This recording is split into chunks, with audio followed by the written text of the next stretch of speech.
88, Jimmy Giles, too, and he might also have added number 42, the smashing, crashing running back from the University of Southern California. This year, Tampa Bay's offense vastly improved with those three men, but tonight, the defense, which has slackened recently, must cope with that man, Walter Payton, one of the exceptional runners of our time and of all time. And this was a typical Walter Payton run. It can happen at any time when he gets the ball. That's what you'll see tonight. The Tampa Bay Buccaneers against the Chicago Bears.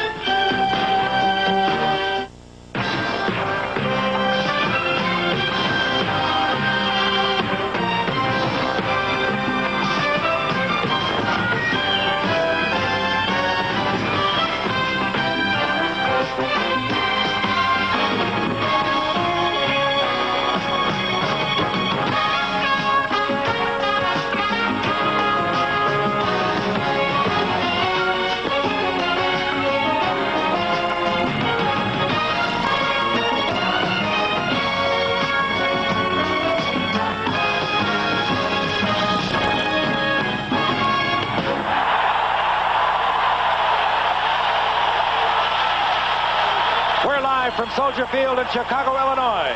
ABC's NFL Monday Night Football. The Tampa Bay Buccaneers against the Chicago Bears. This is Frank Gifford along with Howard Cosell and Fran Tarkenton. And this ABC Sports exclusive is brought to you by Datsun, where you find that in all the 1981 Datsuns, the greatest economy of all is quality. And by the Miller Brewing Company, brewers of Miller High Life. If you've got the time, we've got the beer. It's a sold-out house at Soldier Field in Chicago. The standings in the NFC Central Division tell you why this is an important game tonight. Atlanta beat Detroit yesterday. Detroit's now in a foot race. Tampa Bay, with a win tonight, would be only one behind. Chicago, which is trailing at the moment, always begins to play well at this time of the year. They proved it the last two seasons. To tell you about those Chicago Bears, here's the Gipper. And they have been under fire. They have given up 72 points in their last two losses. They were blown out of the tub 38-3 by Pittsburgh last Sunday. Here's Mike Phipps. He'll open at quarterback. He had to be relieved last week, and he might go that way again tonight. There's a question. Should it be Vince Evans or Mike Phipps? But coming back into the lineup tonight, a very versatile athlete, Roland Harper. He has not been in action since 1978. He's had multiple knee surgery, but he gives the Bears a different dimension. A heady, cerebral type of runner, and also a very good blocker for the likes of Walter Payton. He could make a change in an offense that has been sorely sagging here in Chicago. For Tampa Bay, well, they've got an offense there. Well, they really do, Frank, but they need more big plays, Coach McKay says, and they're going to have to get them from one, Ricky Bell, the fine running back. Last year at this point in the season, Ricky Bell had 56 rushes for 253 yards. This year, Ricky Bell has only rushed the ball 41 times for 134 yards. They need more production out of Ricky Bell. Also on the defensive side of the field, Leroy Selman, the leader of the defense, one of the great defensive ends in football. Last year at this time of the season, he had 6 sacks. This year, only 1 sack. They need more big plays from that big fella, Leroy Selman, and maybe they'll get them tonight. Okay, Gifford, let's get this thing started. All right, both teams, of course, in the Central Division of the NFC, and both chasing the Detroit Lions and Billy Sims. Detroit falling yesterday 4-1, so Detroit will be looking on tonight. Tampa Bay has won the toss. They've elected to receive to the right. There's a sellout crowd anticipated for tonight, 64,000 plus. The game will be televised in the area. Gary Davis has dropped deep. There he is, number 28. A year ago, he was in a Miami Dolphin uniform. Came just before the start of the season. Bob Thomas will put it in the air and get this game underway for the Chicago Bears. Here's Bob Thomas. We will probably see 2 other Dolphins in action tonight, former Dolphins for Tampa Bay. Tell you about them, Norris Thomas at cornerback and Neil Colsey. Neil Colsey will open up at safety for the Tampa Bay Buccaneers. Cedric Brown, their fine free-safety man, still having troubles with a pulled hamstring. Well, and the ball keeps falling off the tee for Bob Thomas. I hope that is not an inaugurated things to come. Well, Frank, the wind is always a factor in this stadium. It is quieter than normal, but it is picking up somewhat. The kicking game will be very important tonight. Bob Thomas gets it underway. Taken there by Danny Reese. And Danny Reese filled at the 20-yard line. Just short of the 20-yard line is Danny Reese. Let's meet the offensive unit. Doug Williams, the third-year man out of Grambling, a very gifted athlete. Ricky Bell, the 1,000-yard-plus rusher of a year ago. The wide receivers, short Isaac Higgins out on the right. And, of course, Jimmy Giles is in a class by himself as far as receivers are concerned in this Tampa Bay offense. Number 88, he can do it all, and this man, Doug Williams, likes to go to Jimmy Giles. Set to go. 1st and 10, Tampa Bay. The motion man is Higgins. And off Ricky Bell. Ricky Bell turns the corner, picks up a quick 5, moving out to the 25-yard line. It'll be 2nd and 5. And there they are, the front four. Alan Page in there with 7 sacks. That was more than 18 teams in the NFL had in the first 4 games. Those are your linebackers. Tom Hicks in the middle. And, of course, the man that can really hit back there is Doug Plank at free safety. Tampa Bay. Looking over, a 2nd down and 5 as we were just underway here in Chicago. Very good, lined up in the tailback spot. Ricky Bell, who would really prefer that. As a matter of fact, we have Giles back there and a smashing blow by Alan Page, drifting in from his right defensive tackle position to make the stop. Interesting thing what the Bears did on defense that time, Howard. They went with a 5-man defensive line, which is very unusual in professional football. But Buddy Ryan, the defensive coordinator, as we look at John McKay there, likes a multiple defensive set. And they brought in the very talented second-year man, Al Harris, who has high hopes for him here. But 82, Alan Page, who they thought was dead 2 years ago, has come alive here in a Chicago Bear uniform. There's Neil Armstrong, the coach that Jim Finks plucked from your old team, the Minnesota Vikings.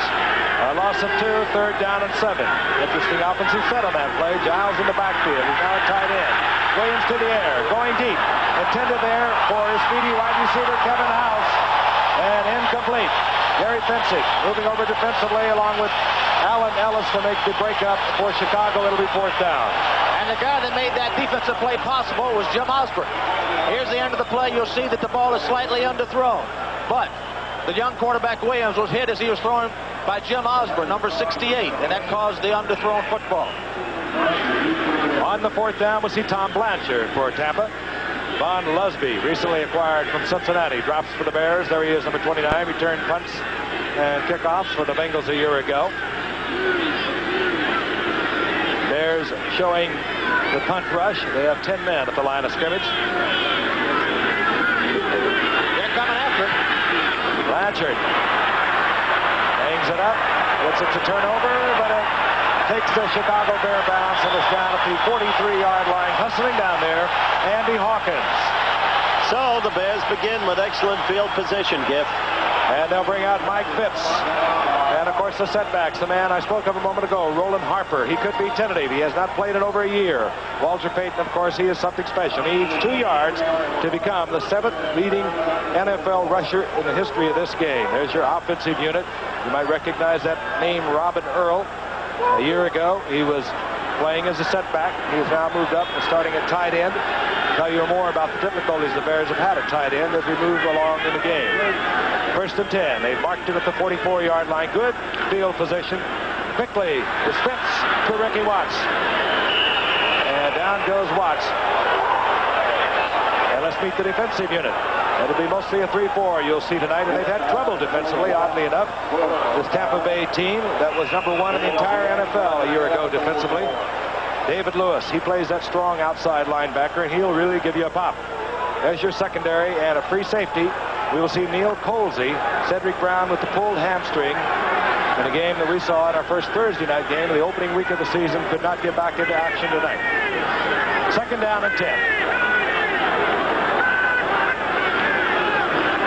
Quickly, it's Walter Payton, and he explodes out over the 45 to the 49, a gain of 5. It'll be 3rd and 5.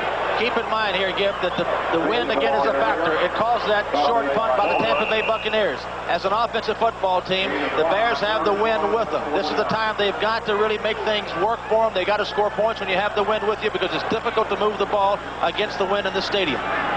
Phipps brings the Bears up in 4 games, 46%. He's had 1 touchdown and 5 interceptions. And Walter Payton, with that pickup of 5, has moved into 7th among the all-time NFL rushers. Phipps, no open man, and Phipps is going down. And lines up David Logan. The nose to tackle for the Tampa Bay Buccaneers. Right there is an important point. Tampa Bay's defense has been suffering because of the absence of Randy Crowder, and David Logan, inexperienced, hasn't been producing in the manner that Crowder obviously could. If Logan can keep playing that way, improving, he'll shore up that defense in a hurry. That has to inspire the Tampa Bay defense because they've only had 5 sacks all year. Randy Crowder had 2 of them before he went down with injury, and Logan making that play has got to be a spurt for him. Bob Parsons. High kick that he finds will turn over. Reese is waiting for it at the 10, and it takes a fair bounce. There's hustling to get down under it. They did not cover. Robert Fisher tried to get his hands on it. Number 85, he did not. So the Bears will have possession. They'll begin when we return at the 20-yard line. This ranch does. Venerable Soldier Field in Chicago, Illinois. First saw action, sports action here in 1924. Bears have been playing their home games here since 1971. First and 10, Tampa Bay. No score if you just joined us. Isaac Higgins in motion toward you. And the handoff is to Jerry Eckwood. Eckwood trying to find an opening over the left side, and he is buried under a swarm of Bears, headed by Dan Hampton, number 99, and Jerry Muckenstern, number 58. There's Walter Payton, number 7 now among the all-time ground gainers. There's the graphic to show you exactly that. And he's only really just begun. If he can stay healthy, heaven knows he could wind up very close to Jimmy Brown and the Juice. The rookie wide receiver for Tampa Bay, number 89, Kevin House in the lineup. Split out to the right, second down and 11. Williams with the draw play. Ricky Bell picks up 4. That'll be third down and 8. Ricky Bell this year has not been the force that he was a year ago when he gained over 1,200 yards. Much of it has been that he has played from that fullback spot when he prefers to get into the tailback spot. Tonight we might see the return of Johnny Davis, a good blocking fullback who's been out with a sore ankle for Tampa Bay. Frank, now we're in a must-pass situation. Williams has got to go against that wind, but he's got a strong enough arm where the wind would bother him less than other quarterbacks. Third down, long 7.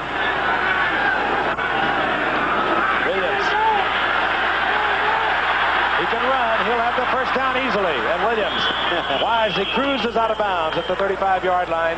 First down, Tampa Bay. We told you he is a gifted athlete. You saw it right there. It's an interesting fact that Doug Williams is the leading rusher on the Tampa Bay team.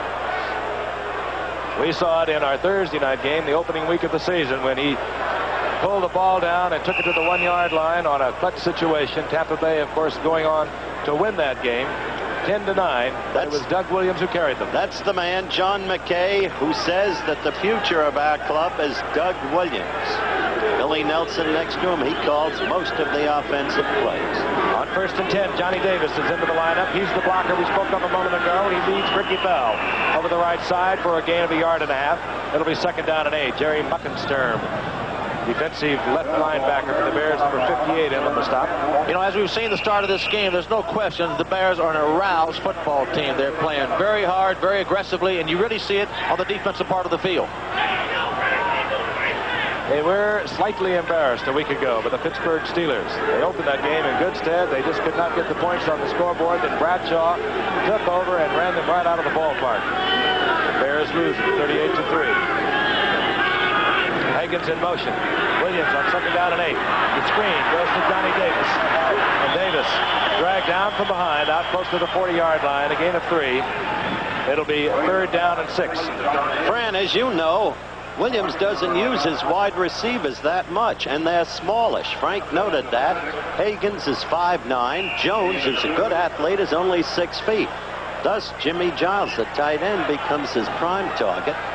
Well, it's been a change. And his backs. It's been a change in their philosophy. A year ago, he was throwing the ball deep more, and he only completed 41% of his passes. This year, he's utilizing the backs more. It must be a strategy of John McKay and his offensive staff, and his completion percentage has gone up, and he's really played much better than he did a year ago. Third down and 6. The ball just inside the 40-yard line of Tampa Bay. The motion man is Ricky Bell. Gary Davis gets the call. Inside handoff over the 40-yard line, short of the first down, out to the 42-yard line. Taken there by Doug Plank. And Mike Hartenstein and Tampa Bay will be forced to punt again. That's what you call an uncommonly conservative call. It was. I don't know, again, whether they are worried about the wind that much. I wouldn't on 3rd and 7 in that situation, but obviously they thought they'd get them in a pass rush situation. It is a good pass rushing defense, and try to trap up the middle. It didn't work. Here's Von Lusby, you just saw a moment ago. Tom Blanchard will be punting for Tampa. A little over a 42-yard average thus far in this young season. The flag is down, and hurrying the punt is Blanchard. Lusby has the ball at the 14-yard line. Another flag goes down as Lusby spins and twists his way out to the 23-yard line. 44-yard punt. Our referee tonight has been right. It was an excellent punt, low punt into the wind.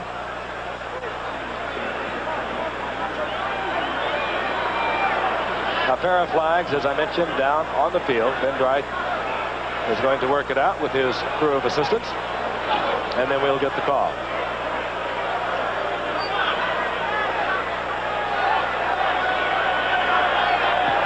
Defense offside. That gives them a first down, guys. That will be a first down for Tampa Bay.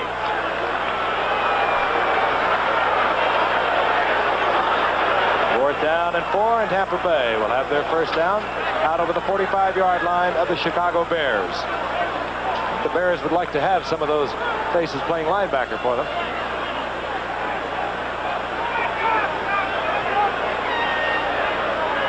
First down, Tampa Bay.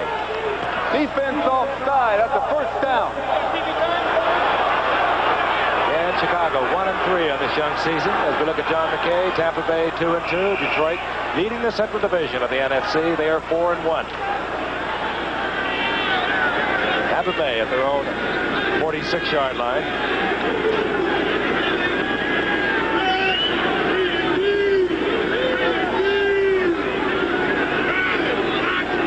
Styles moving out of the backfield in motion, and here comes Ricky Bell. Turns the corner, tries to turn the corner, and runs into Gary Fensick and Mike Hartenstein. Gary Fensick, like so many of these Bears, recovering from knee surgery, and he's back in the hitting form that has been his trademark for the last 5 years. Exactly the point, Frank. You mentioned Doug Blank, who is probably the best hitter that you'd ever want to find in a defensive back outside the likes of Donnie Shell. But in Fensick and Plank, they may have the best tandem of safeties in terms of hitting in the league. Unfortunately, they've had to do a lot of hitting. That's not what you like to have back there, but they are good. It was a gain of a half a yard. We'll call it second down and 9. Tampa Bay at their own 47. Here's Doug Williams to the outside again. He rifles it downfield. You saw that strong arm. The completion deep downfield going to Gordon Jones. So Tampa Bay has moved across midfield into Bear territory, close to the 35-yard line. All right, the Bears have as good a pass rushing team as in football. Williams is doing the right thing. He's using his agility. He's getting outside of the rush. He's got a good, clean look down the field, and he throws a perfect strike to Gordon Jones. Takes a strong arm to throw that kind of ball on the run, and he has it. I tell you, it takes a strong arm. He hung it on a line, off the wrong foot, still had the smoke on it. And Jerry Epwood is upended. Gary Fensick, we just spoke about him. He can do it. Reading the play, moving up quickly from that strong safety position. He had knee surgery following the Eagles playoff game of last year. He also had surgery on an ankle because of a basketball injury. What he has is brains. He's an absolutely brilliant young man out of Yale. A good point to note about Fensick. He is their leading tackler coming into this game with 31 tackles in the first 4 weeks. The rookie Kevin House from Southern Illinois. Split to the right, out to the left is Gordon Jones. A loss of 3, second down 13. The quick toss, Ricky Bell.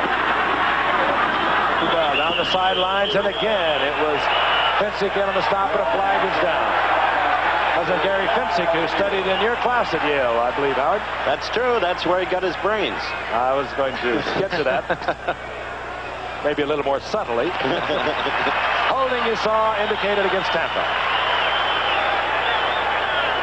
Big Charlie Hanna, that 73, out blocking in front of Ricky Bell that time. And he has really come along. His brother, of course, Big John Hanna up in New England. Holding offense, number 88.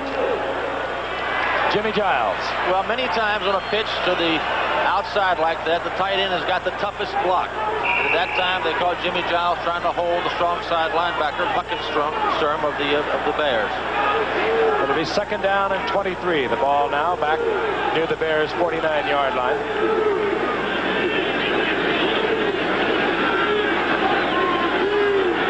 Bell, 42. Eckwood, 43. The setbacks for Tampa Bay. Williams puts them both in the pattern in the in and out of the hands of Gordon Jones, and that ball was lightning.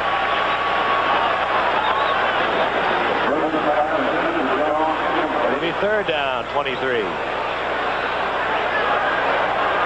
Doug Williams came to the Bucs in '78 in a trade of draft picks with Houston. Of course, Houston picked Earl Campbell with Tampa Bay's draft pick that year, and well, the Bucs came away not only with Doug Williams, they got Jimmy Giles in that trade, they got a first and a second, they got a third and a fifth. They put together a football team on the strength of the draft pick that Houston used to draft Earl Campbell. Third and 23. Gary Davis in the lineup, number 28, good receiver. Williams dumps it off to Gary Davis. Flag is down. Davis bobbles the ball, and a Bear has it. I think it's Finsick. Again, a flag is down. Finsick has been all over the field. He really has. This young game. And I think it's a holding call. Let's see. It is the Bears' retained possession.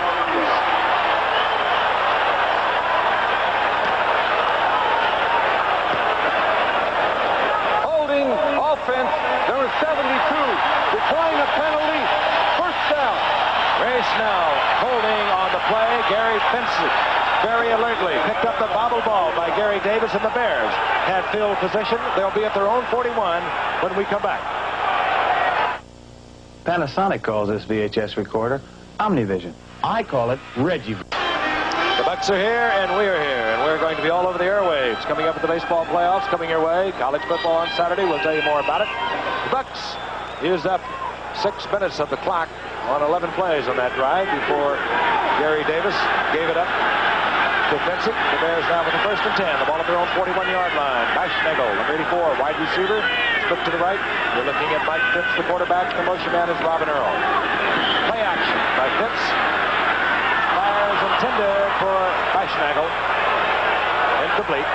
Curtis Jordan defensively there for Tampa. The moment Phipps had an incomplete, there was some boos. They're on him here constantly. They've been on Avellini in the past constantly.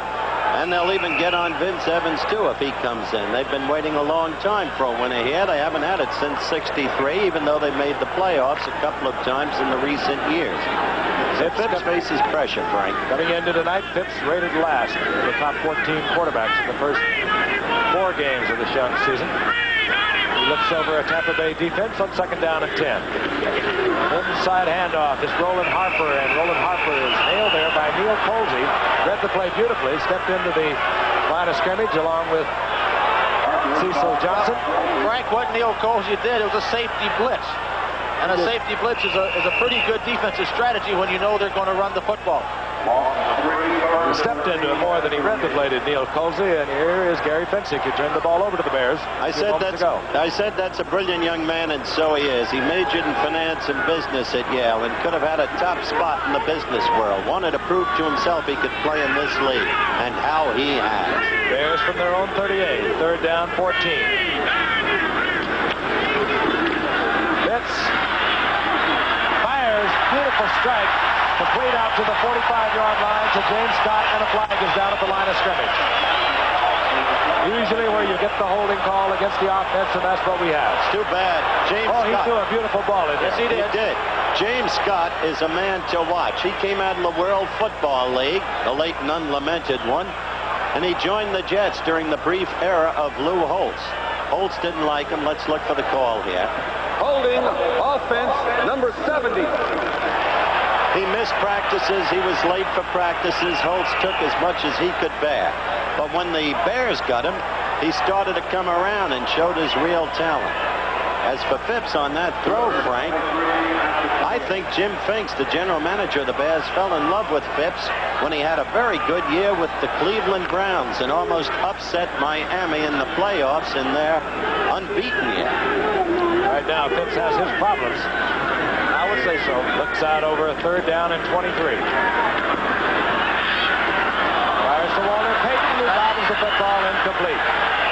Tampa Bay rushes to pick it up, does David Lewis, anticipating that it might be called a lateral. It is not. It'll be 4th down, and Bob Parsons will come on to punt. And you hear the Bluebirds. There they are. Well, that's not a very gutsy call there. Phipps was not pressured. He had plenty of time to look down the field to find an open receiver.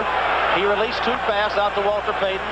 As great as Walter Payton is, it would have been hard for Walter Payton to run 25 yards for a first down with that pass. Here's Bob Parsons. He'll hang it high, and here's Danny Reese. He stationed himself at Tampa's 20-yard line. A little over an 8-yard average thus far this season for Danny Reese. Parsons puts it up in the lights. Reese lets it bounce. I don't know whether he lost it or not.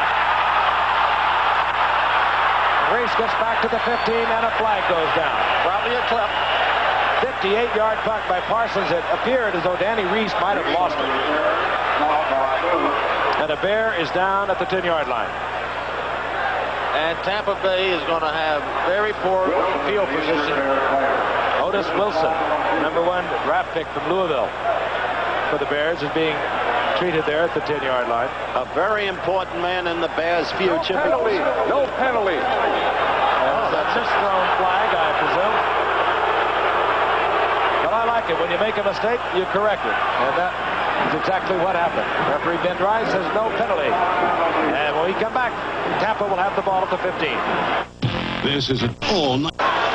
In Chicago, Frank Gifford along with Howard Cosell and Fran Tarkenton. No score in this young football game. 3:54 remaining in the first quarter. Tampa Bay and the Chicago Bears. The Bucs have the football at the 15-yard line. The Bucs who almost made it to the Super Bowl a year ago in the 4th year of their existence, losing to the Rams in the NFC Championship game. Williams on 1st and 10. He had a man wide open. It's Higgins. And Higgins, who did a little look in and go. And Terry Schmidt went for it all the way, and Williams overthrew Higgins. That young man would like to have that throw back. Ike Higgins ran a perfect pattern. He beat Schmidt, as you called, Frank. The ball was just overthrown.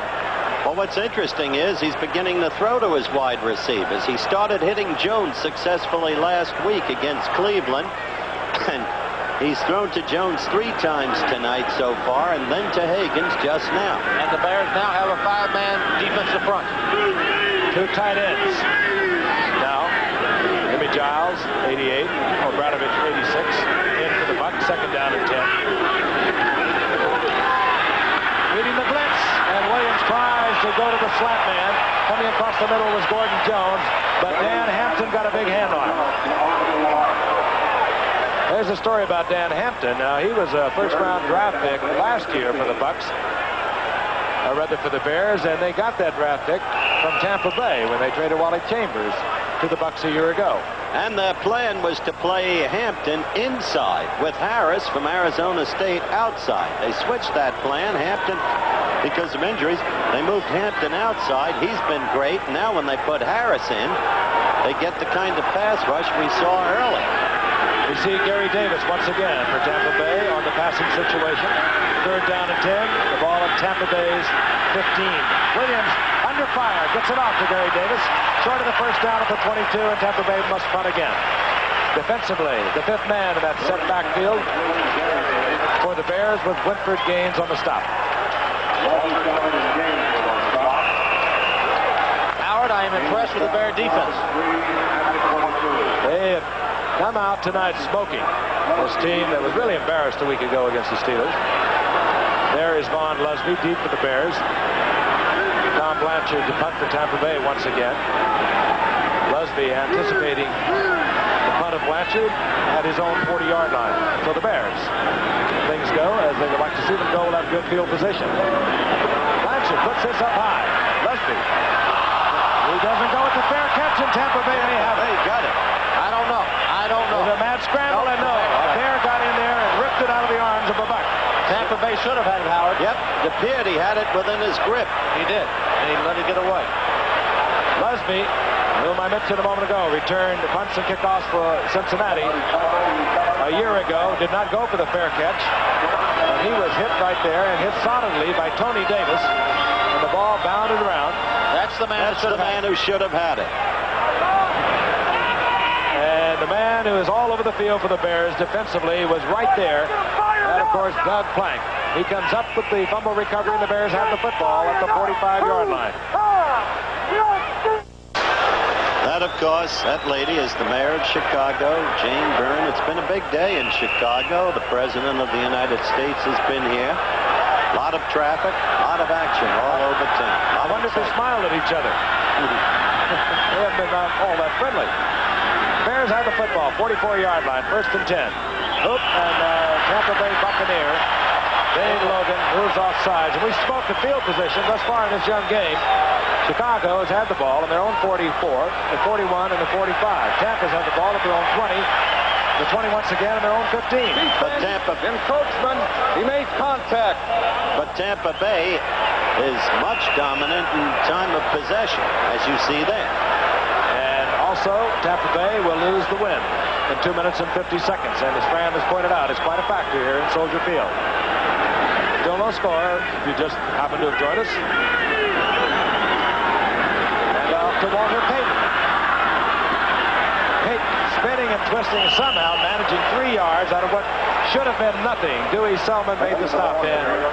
Howard, we got to be proud of our engineers. They're going to be put to the test this week. They're going to be all over the country. Well, some of them are going to be with me in Philadelphia. Our congratulations to the Houston Astros. Somehow, the spirit of J. Rodney Richard prevailed, and the Astros won the one that counted. So, on Wednesday afternoon, we pick up with the American League playoffs. Tomorrow night, it's in Philadelphia. More on that in a minute. 2nd down and 3 for the Bears. This is Matsui, the rookie out of Penn State, the number 2 draft pick. Short of the 1st down by about a yard. It'll be 3rd of a yard. Point I want to make on the playoffs, Keith Jackson, Don Drysdale, yours truly will be covering the National League, and what a treat for the viewers on the American League, because the announcing team will be Al Michaels, Jim Palmer of the Birds of Baltimore, how he knows the Royals and the Yankees, and then the manager of the year in anybody's book, the man who won 3 straight pennants for the Yankees, Billy Martin. Out of the field, 3rd down, a long 1 for the Bears. They move it in the short yardage formation, the 2 tight ends. Bob Fisher comes in there with Robin Earl. And off is Tusui, and the 5'11", 215-pounder, close to the 1st down. I think he might have gotten it, but it's tough. A tough 2 yards.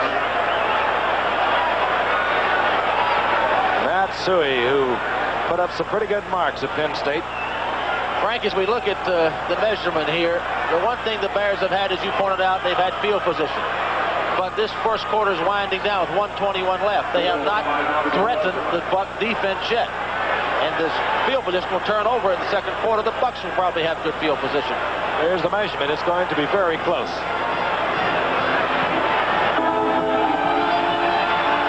And Maschmeigel, number 84 for the Bears, tells us we've got it. It's 1st and 10. If you look at Neil Armstrong now in his 3rd year, came from Minnesota Vikings. Jim Finks, the former general manager, and your old boss up there, Fran, brought him in. Neil Armstrong's an excellent football coach, a defensive coordinator for the Vikings for years under Bud Grant. A lot like Bud Grant. Very calm. Armstrong took over in 78 from Jack Pardee, had a 7-9 record in 78. Last year, 10-6. Went to the playoff, they lost to the Eagles. 1st down and 10, the Bears. Play action by Fitz. Firing. Intended there for James Scott. James Scott was apparently running his own pattern. Mike Fitz made a bad decision there. He did not read the defense. If he'd have thrown the ball properly, Neil Colsey would have intercepted. He's lucky he threw it over his head. Ricky Bell. Interesting there to watch Ricky Bell. He was taken ahead of Tony Dorsett in the draft in 77. And last year, after being pounded around for a few years, he finally exceeded Dorsett by a couple of 100 yards. John McKay, of course, coached Ricky Bell at USC. 2nd down and 10. This is Walter Payton. That is a running football player, Walter Payton. He really is, Frank, but this year the Bear coaches say the offensive line, which has been a good offensive line for the Bears in years past, they have not played nearly as well this year as they have in the past. Payton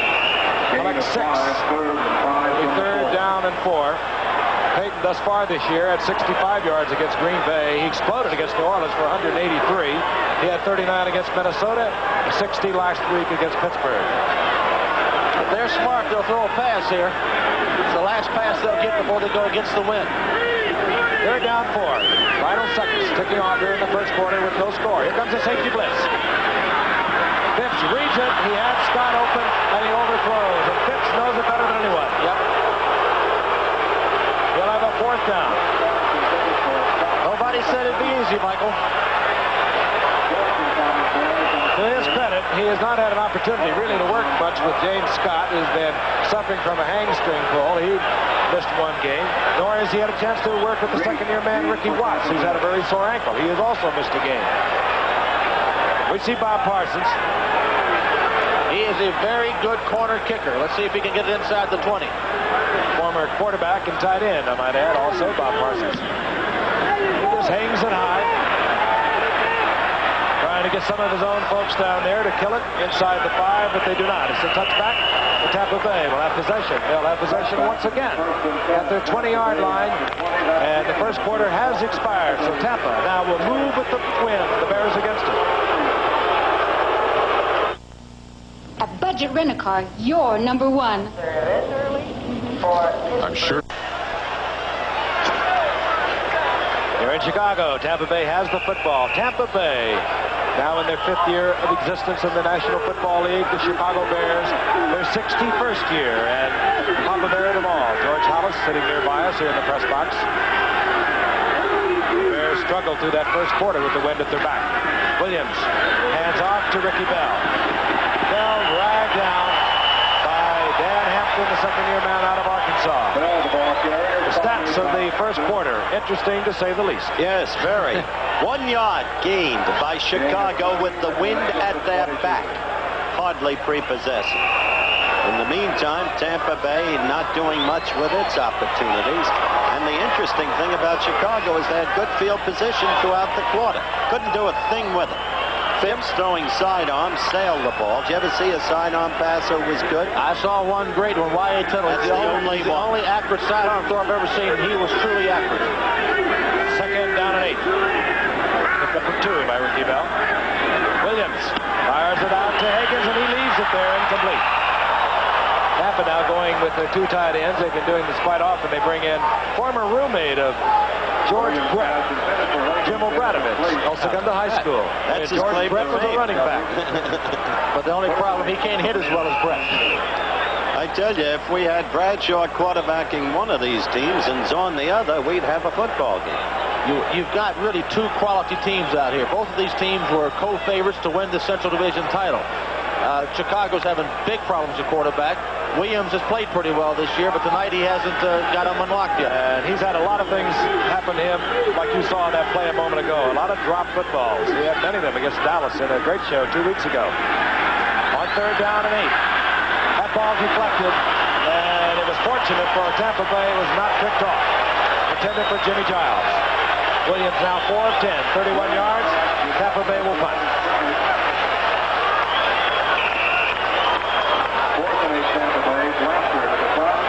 Tampa Bay beat Cincinnati in their opener. They beat Los Angeles, and they lost to Dallas, and they lost to Cleveland. The Bears have also lost their last 2, and they've lost by 72 points. 34-14 to Minnesota, 38-3 to the Steelers. Von Lusby deep for the Bears. The Bears should again have good field position as Lusby stations himself at his own 35-yard line, awaiting the kick to Tom Blanchard. Capacity crowd here at Soldier Field.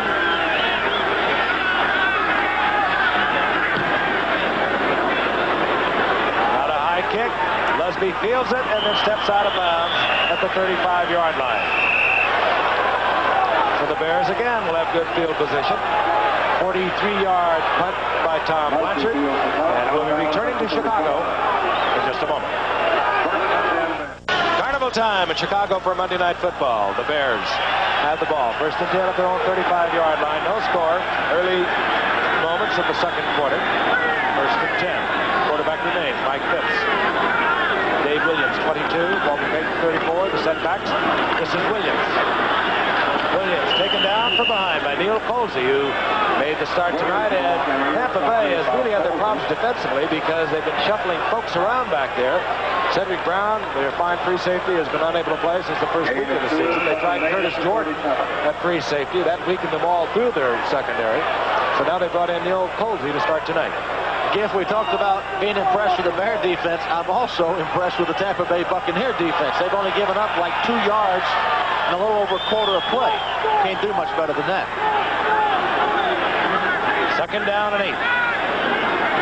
Ricky Watts split out to the right. He wears number 80 for the Bears. And Pitts dumps it off to Payton. And the electrifying run gets out over the 40 to the 42-yard line. It'll be third down and 3. There's alumnus Gale Sayers, and what an alumnus he is. Created quite a stir in this town this week. They ran a big story. Sayers criticizes Payton, says he should be catching more passes. The Bears coaching staff has a different view. They don't want Waller catching them in the middle. They feel they'll render him vulnerable to injury. Well, Howard, I disagree with Gale. I think they should throw the ball to Payton, but he is their leading receiver. He's caught 14 balls in 4 games. You got to have somebody to get the ball to him. Third down, 3. 42-yard line of the Bears. Pitts will put it up again. And that ball deflected by Bill Fuller. Somebody had his arm in there. Frank, that's when you throw sidearm. The ball starts at a lower trajectory. When you actually look at Bill Collar there, who made that deflection, when you do throw sidearm, you're right, Howard, you'll get more balls blocked, as Phipps did there. The Bears have been completely inept offensively, and Phipps has had some people open. You wonder if Vince Evans is going to get a quicker look than normal. Bob Parsons to punt. He's been kicking beautifully tonight and often. Danny Reese at the 10-yard line of the Bucks. We've had so many punts already. This will be the third for Parsons. And he puts it up beautifully. Reese again. No fair catch at the 20-yard line. He's piled up there immediately. And Tampa Bay will have the ball once again at the 20-yard line. That's the 4th time thus far in this young game, which still is scoreless, that they have moved on their possession from their 20. Chicago, we have a game about as close as you can get it. 0-0. 12:53 remaining in the first half. Tampa Bay, 1st and 10 at their own 20-yard line. Play action by Williams. Williams going deep. The sprint is between Kevin House and Terry Schmidt. The ball overthrown, and wisely so, because Terry Schmidt was with Kevin House all the way. If we get any scoring, guys, it's going to have to be a defensive touchdown, which brings the point yesterday, which is a wild day in the National Football League. There were 12 touchdowns scored by either the special teams or the defensive team. On all 12 of those touchdowns, they were made by the winning teams in every case. Not a losing team made one of those defensive or special teams plays. That's John McKay and Bill Nelson with the headset. Bill Nelson, the former quarterback of the Cleveland Browns, calls the plays for the Tampa Bay Buccaneers. Isaac Higgins split out to the right as Jimmy Giles, bottom of your screen, opens up from tight end. 2nd and 10.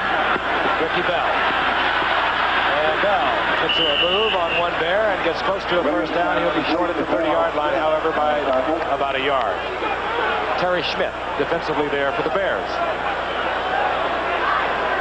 Doug Williams passing over 52% coming into tonight's game. 6 touchdowns, 5 interceptions. Set Tampa Bay records a week ago in a losing effort against Cleveland. 30 completions out of 56 attempts. Both of those are Tampa Bay marks. 3 touchdowns and 343 yards. So he was very busy last week against Cleveland. Third down, about a yard.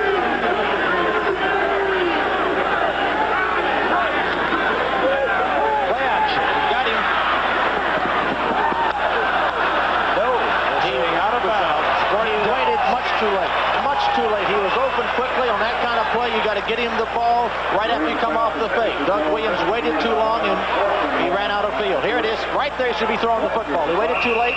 Watch his man run out of field. Jones had to catch the ball going out of bounds. And 4th down will bring on Tom Blanchard, who's exhausting his right leg. Ron Lusby settles in at the 25-yard line for the Bears.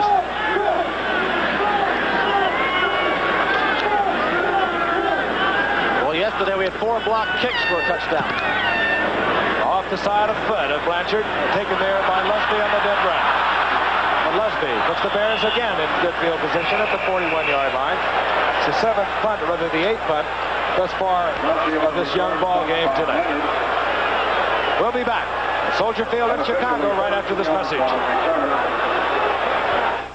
On the sidelines, head coach John McKay talking it over with his young quarterback, Doug Williams. And out of the field, the Bears once again have that good field position. They've been unable to generate any offense to go with the field position they've had thus far throughout the evening. They have the ball just over the 41-yard line. Both Bear wide receivers split out to the right. Schneider, 84. James Scott, 89. Top of your screen. Robin Earl, 81, is the tight end. Inside handoff, Peyton, and he's dead at the 40-yard line. Hustling Tampa Bay defense that has been their trademark over the years. That was Leroy Selman, who has not had really the great year that he did last year, but much of it has had to do with the fact that he gets a lot of attention whenever they run his direction. But he's still leading this team in tackles. Going into this game, he'd made 28 tackles in the 4 games. We are advised that Lusby, who went out earlier, suffered a twisted left knee. Lusby, of course, see him again remains to be determined. Lusby, of course, to return man for the Bears. 2nd down and 11. There was a loss of 1 on that play by Leroy Selman. Fitz, tight end, open over the middle, and this is Bob Fisher. Fisher takes the ball inside the 40-yard line. The rookie from SMU was such a surprise for the Bears this year as a 12th-round draft pick. Yes, that's the point. He was a 12th-round draft choice they didn't know they were getting. So fine a young player. They're frank to admit it. All right, we've said Phipps has thrown some bad balls. That was a very fine pass and a good reception by that man, Robert Fisher. That troubles. They had to put Mike Cobb at tight end on the injured reserve tonight. He's in the hospital with pneumonia. Greg Latta has a broken hand. He broke that in preseason play, so he was unavailable. So you just saw the rookie Bob Fisher from SMU give the Bears a 1st down. This is Walter Payton. And Payton runs into a crowd of Bucks. What a fellow named Lewis. Yes, David Lewis. David Lewis. Big, strong, fast, everything you want for a strong outside linebacker, particularly on that left side where most teams run right at him. He's 6'4", 245-pounder, and like so many of these Bucks, played for John McKay. Played for John in his last year at USC, 75. McKay makes the point that he can play the 34 defense with Lewis because, in effect, it's a 43 when you got Lewis and he can make it that instant. 2nd down and 9. 3 wide receivers for the Bears. Scott, Watts, Boschnagel. Fitz fires incomplete out to Dave Williams. It'll be 3rd down, long yardage. That's what you call hearing the footsteps. Yep. Dave Williams should have caught the ball. Well thrown ball by Phipps. Williams dropped it. Williams playing, I might add, with a very sore hip pointer tonight. You know, Giff, they started rolling Harper, but they're really not playing him very much. Williams has played most of the game. Matt Suey's come in some. You wonder if Harper's really right yet. No, Frank said at the beginning he'd likely be tentative. 3rd down and 9. Scott, the speedy one, goes far out to the right for the Bears. Boschnagel split out to the left. The big tight end, Bob Fisher, opens up, bottom of your screen. Fitz in a heap of trouble. Somehow he gets it off to Walter Payton. And Payton struggles and finally goes down in the arms of Curtis Jordan, short of the 1st down. And now the Bears will have to punt. I tell you, as you take another look, it was a dangerous effort, but a splendid one. Great effort by Phipps. David Lewis has got him. Gets it off to Payton. Now watch the play by 25, Curtis Jordan. He really makes on play to keep Payton from making the 1st down. Hey, right now, the Bears are a little undecided as to what to do, so Brian Boschnagel calls timeout. Out of the field is 4th down and 4, and the Bears have called timeout. They appeared as though they were going to go for a 4th and 4 with the ball at the 33-yard line, the 34-yard line of Tampa Bay. Now there's a hesitation. The timeout has been called. Here's Phipps with Armstrong. Mike Phipps comes back out on the field. Keep in mind it's 4th down and 4. The Bears apparently going to go for it.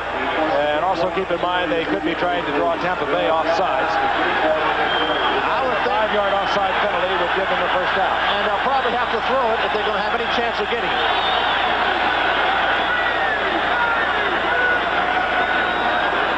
It's back and looking. Fires and it's complete. Scott has the first down at the 21-yard line. All right, He was Phipps. really open. And Phipps completed that ball under a lot of pressure. He's thrown 3 or 4 straight good passes. Here he goes. There's a blitz on. You'll see the linebacker coming to his face. He hangs in there, gets the ball out to Scott on time. Scott had his man beaten easily.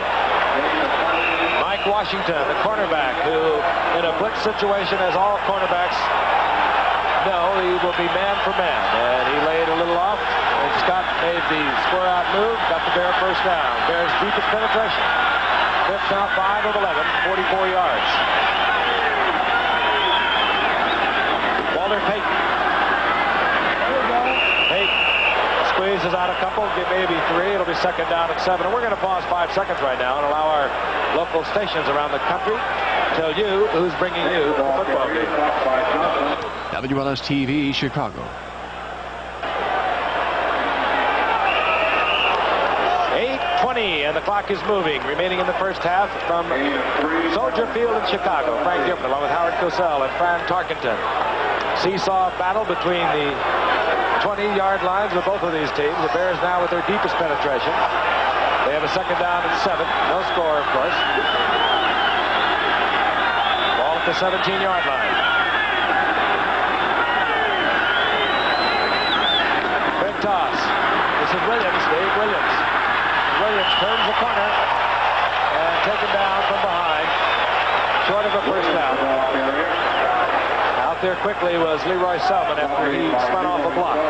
You had to figure that after the Bears on 6 possessions and had excellent field position, sooner or later, even with all their offensive frailties, they would have a scoring opportunity. It's finally come about. Bob Thomas, field goal kicker for the Bears, loosening his leg in anticipation that he may be needed.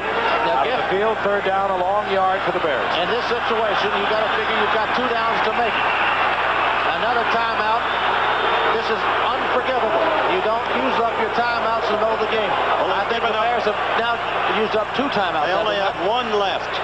This is not what you expect in professional football. Bo Phipps will move over and visit with Neil Armstrong, and we'll have a chance to tell you about college football coming your way on this big week of sports here on ABC. Be sure to join us Saturday, as it'll be Oklahoma and undefeated Texas going against one another, one of college football's richest traditions, and of course from the Cotton Bowl in Dallas, Texas. The unbeaten Longhorns are led by a flashy running back, A.J. Jan Jones, who has rushed for over 100 yards in each game thus far in 1980. He's also tied for the nation's lead in scoring. They'll face the Oklahoma Sooners, whose explosive attack ran up, would you believe this, 82 points against Colorado in Boulder on Saturday. So that's Oklahoma and Texas Saturday. College football, 12:30 Eastern time right here on the station of Sports ABC. We're going to be busy testing even the unbelievable mettle of the technicians that have brought you so many spectacular events over the years. John McKay looking out at his defensive unit. 7:12 remaining in the half. There is no score, and the Bears have a third, and we'll call it a long yard for the first. Short yardage offense. That means the 2 big tight ends are in. Payton and Williams are the setbacks. Walter Payton. What an off a couple of Tampa Bay Bucks and gets the first down. Well, now that will depend on where they mark it. If he made it, which I think he did, it was all Walter Payton. He was hit before he got to the line of scrimmage, but through sheer effort. I'll tell you, they marked it further back than I thought they would. I don't believe I'm not sure he made it. All right, if he doesn't, it'll be an interesting decision that Armstrong's got to make here. Does he take the 3 or does he go for it? Let's see if he has to make that decision. No. Phipps takes a timeout, comes over to find out. Now easy. All right, And Payton, who had made contact, obviously a knee touched the ground, and they marked it back. All right, they're going for it, Giff, and they're putting their big blocking fullback Harper into the game. And you know who know. The world knows who's going to get the ball. It's going to be 34. Sweetness. Walter Payton. Here's the play. It's brought in by Roland Harper.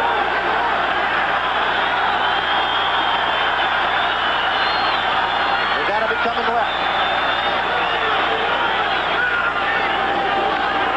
Hits. First down. How do you like that? Well, the world knew it, but Fitz knew he was going to carry it. First down, Chicago. Inside the 10-yard line. It'll be first and goal. Good call by Neil Armstrong to go for it. That was a good decision. Even if he hadn't made it, it was a good decision.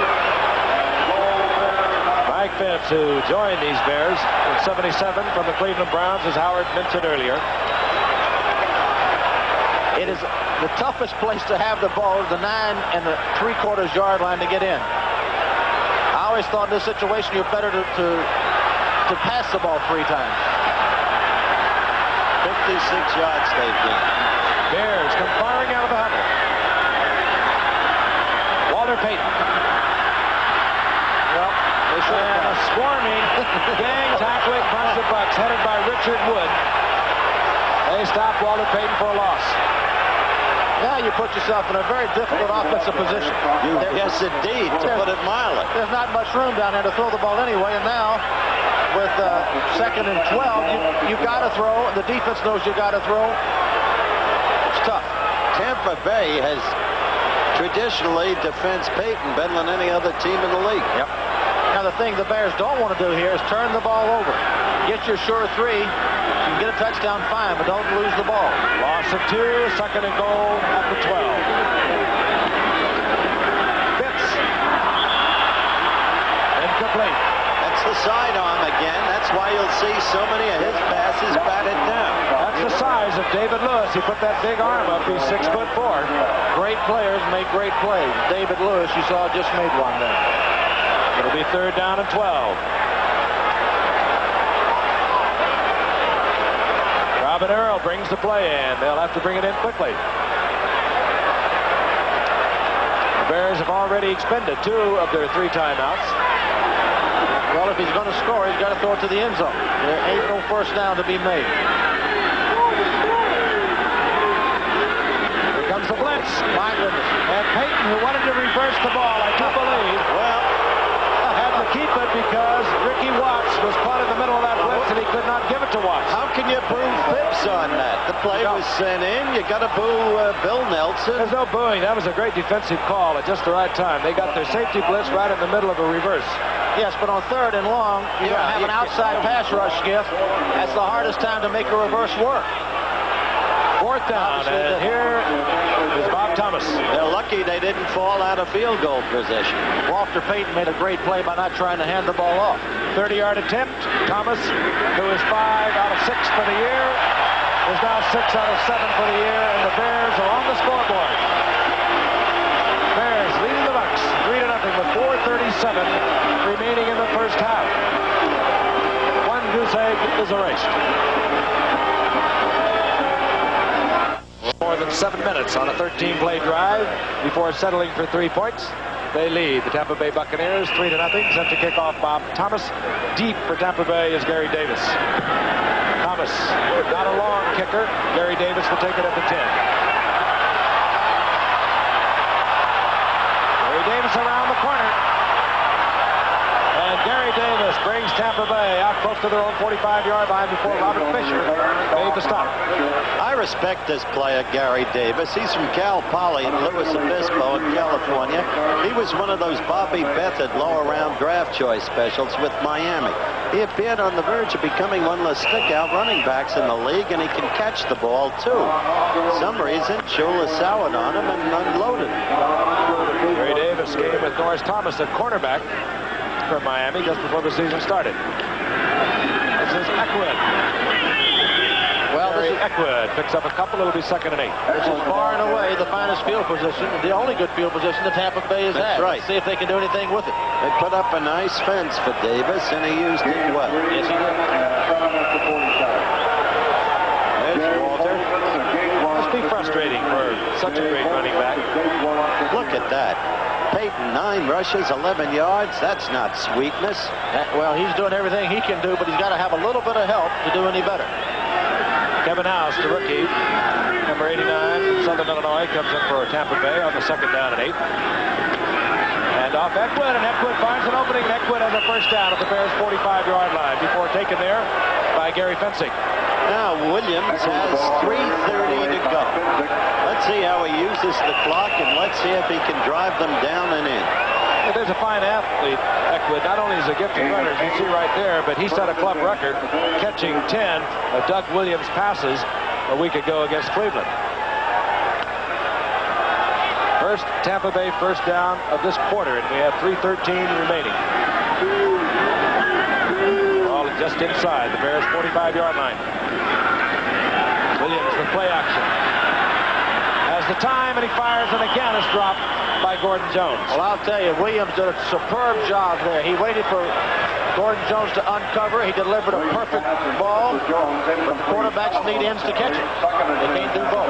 Gordon Jones just dropped it. I'll tell you, this has been happening to Doug Williams, not only all the first 4 games they've been played, but also over last year. And people are saying he throws it too hard. I don't believe you can throw the ball too hard. That ball was catchable. Professional ends supposed to catch the ball soft or hard. Well, he got his worst breaks in the Dallas game. 2nd down and 10. Bottom of your screen, that's Jimmy Giles. Under pressure, and Williams tries to dump it off to Eckwood. The blitz was on. Otis Wilson, the rookie from Louisville, number 1 draft pick. And Doug's For the saying, Bears Coach, in there pressuring Williams. Doug's saying, Coach, it's hard to throw from the seat of your pants. Watch it here. I've never seen a quarterback throw from the seat of his pants. This is not Williams' fault. He's back in the pocket trying to throw. You see the pressure. The pocket is just caving in. He tries to get the ball out, release it sooner than he'd like to, and then he hits the ground. Alan Page made the pressure. Otis Wilson. Where's that 55? The Doug Buffone. Wore for 14 years for the Bears. They both hail from Louisville. 3rd and 10. Higgins in motion.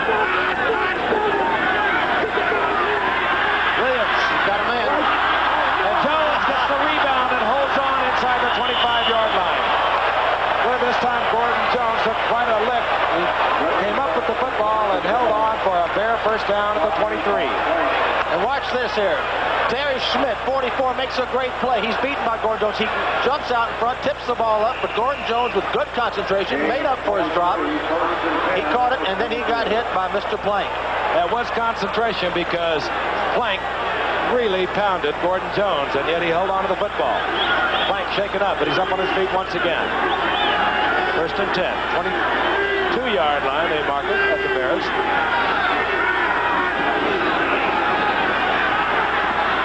Jimmy Giles, his first reception of the night. Giles down at the 12-yard line, a gain of 4, and this is Darryl Stingley visiting here tonight. Of course, Chicago, Darryl Stingley's hometown. We saw him a couple of weeks ago when he was up in New England for the New England Olympic game. Good to see you, Darryl. Glad to see you getting around. We'll be back with more football, but right now we have a message from the National Football League. Stay with us. Woes of a coach. Neil Armstrong. Neil Armstrong to the moon. Well, what can I tell you? He was also 10-6 and got in the playoffs a year ago. This drive started for Tampa Bay at their own 44-yard line. This will be the 7th play, and Doug Williams will bring the Bucs up with a 2nd down and 6. It's a good-looking drive they got going here.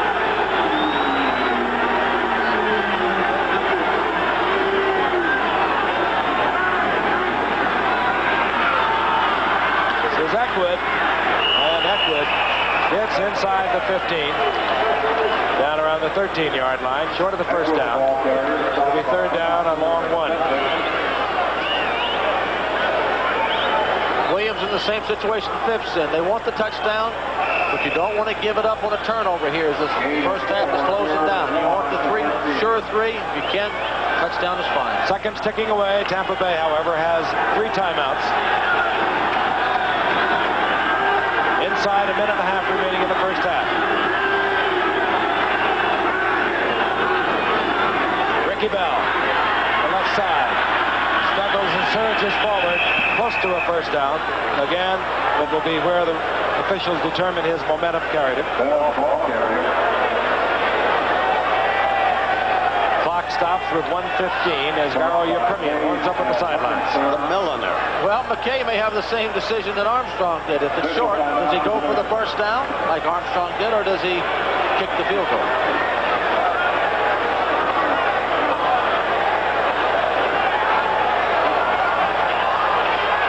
It's short.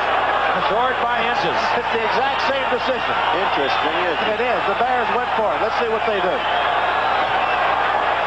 Minute 15 to go. All right, Bill Nelson's calling the play there. He sends it in. Bill Nelson sends the play in. Gordon Jones brings the ball in. All right, Bill's quarterback sneaked it. You got a big quarterback here. Will he do the same thing? I would not be surprised to see Williams keep it himself and sneak it. 1:03. And it's moving. And I don't know. Williams tried to go for it. Again, he only had to make inches. They have lost the ball. Yeah, but I think his initial progress got the first down. Let's see if they give it to him. Williams is complaining they're not marking it where his progress was.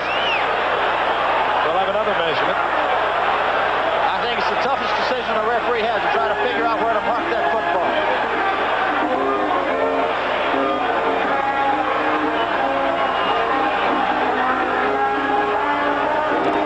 First down, Tampa. 59 seconds left. And again, the 3 timeouts still in hand for Tampa Bay. And Tampa Bay will use one of those timeouts. You saw John McKay indicate to Doug Williams, let's use one of them, talk it over, get ourselves pulled together. And that's exactly what's going to happen. There's a timeout on the field. A lot of injuries yesterday. It's our duty to report them. Washington, Terry Hermeling, a concussion, questionable for next week. The Giants, Alvin Garrett, bruised hip, questionable. Oh, and as we turn to the graphic, Isaac Curtis, strained back. Pittsburgh, Lynn Swan, cracked rib. Oakland, a terrible thing. Pastorini, broken leg, and also cartilage damage in the knee. New Orleans, Manning, a muscle pull. Buffalo, Nixon, the fine defensive back, knee injury. Cush, knee injury. Jets, Gaines, broken leg. That's terrible. Sprained shoulder for Ryan, the backup quarterback. Sounds like a critique of MASH. Well, they come in bunches, don't they? It's the first week we really had that big an injury report. With 2 broken legs. That's too bad. Doug Williams has been fortified with the knowledge from the bench. He moves out onto the field. Ball again. At the 12-yard line, 54 seconds remaining here in the first half. The Bucs down by 3. And if you're going to Two throw timeouts. you're going to throw the first down, the time to throw here. Going for Giles. Touchdown, but a flag is down. Jimmy Giles coming off the line of scrimmage. Both wide receivers have been placed to the left. Giles made a good drive into the end zone. But it was a smart call. The hold it against the Bucs, but Howard's a smart call because first down's the best time to throw the ball in that part of the field. And second down, too. The first down especially. That's too bad for the Bucs. Good break for the Bears. Holding offense number 50. That's the center, Steve Wilson, who, by the way, is playing with a broken finger on his left hand. And it obviously would be causing him trouble. And he is detected holding. First and 20, 49 seconds remaining. Ball at the 22-yard line. Well, he's got to throw now.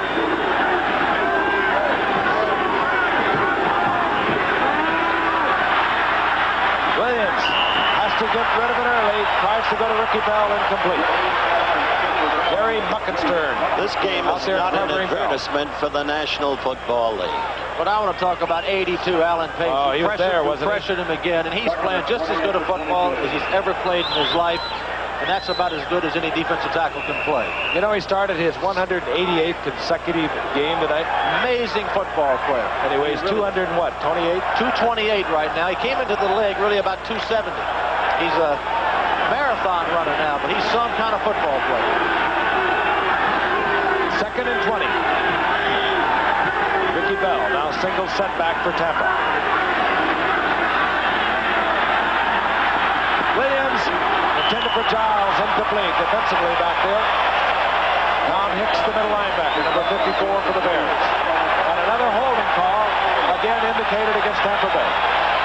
Well, if it's against Tampa Bay, you're premium.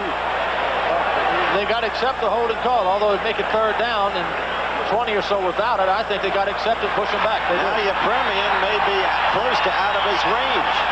Well, the thing he's got going for him, keep in mind, he's got a good, strong wind behind him. Holding offense number 61. I told him to give up the tie business and go into the hat business. Greg Roberts, the right guard for Tampa Bay, holding this time. But if they don't do any better than where they are right now, he would have to kick the ball 49 yards. And even with the trailing wind, that's tough for you, Chris. Ball now at the 32-yard line. 39 seconds on the clock.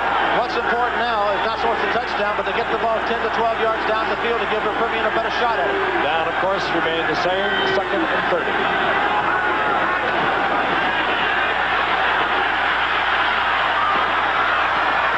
Intended for Isaac Higgins. No, he was out of bounds.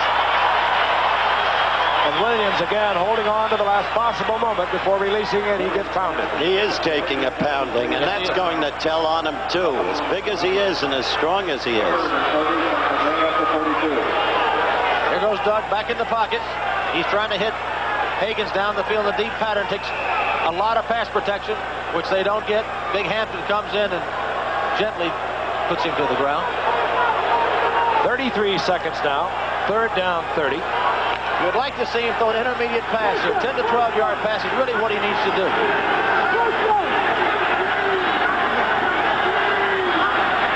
Kevin House, the rookie from Southern Illinois, in there for Tampa Bay. Incomplete. And he's headed for Jimmy Giles, and Bruce Herron was back there defensively, and Doug Williams is claiming he should see a flag. But Doug Williams is wrong. He should have intercepted the ball. He dropped the pass. Doug Williams complaining he should have had pass interference. Here we are from the end zone. Williams goes back. Got pretty good protection this time. He's going down the middle to his tight end Giles. Watch Herron there. Come to the screen. He had a chance at the interception. There was no interference there at all. That's Doug Plank, 46. That could have been, goes around. That could have been what Doug Williams was complaining about. I Late think hit it by was. Plank against Jimmy Giles, who of course very close friend, and Doug Williams, number 1 receiver. Now out comes Gary Premier. You'll remember they got a break on a controversial interference call against Los Angeles, and that's the way they beat the Rams.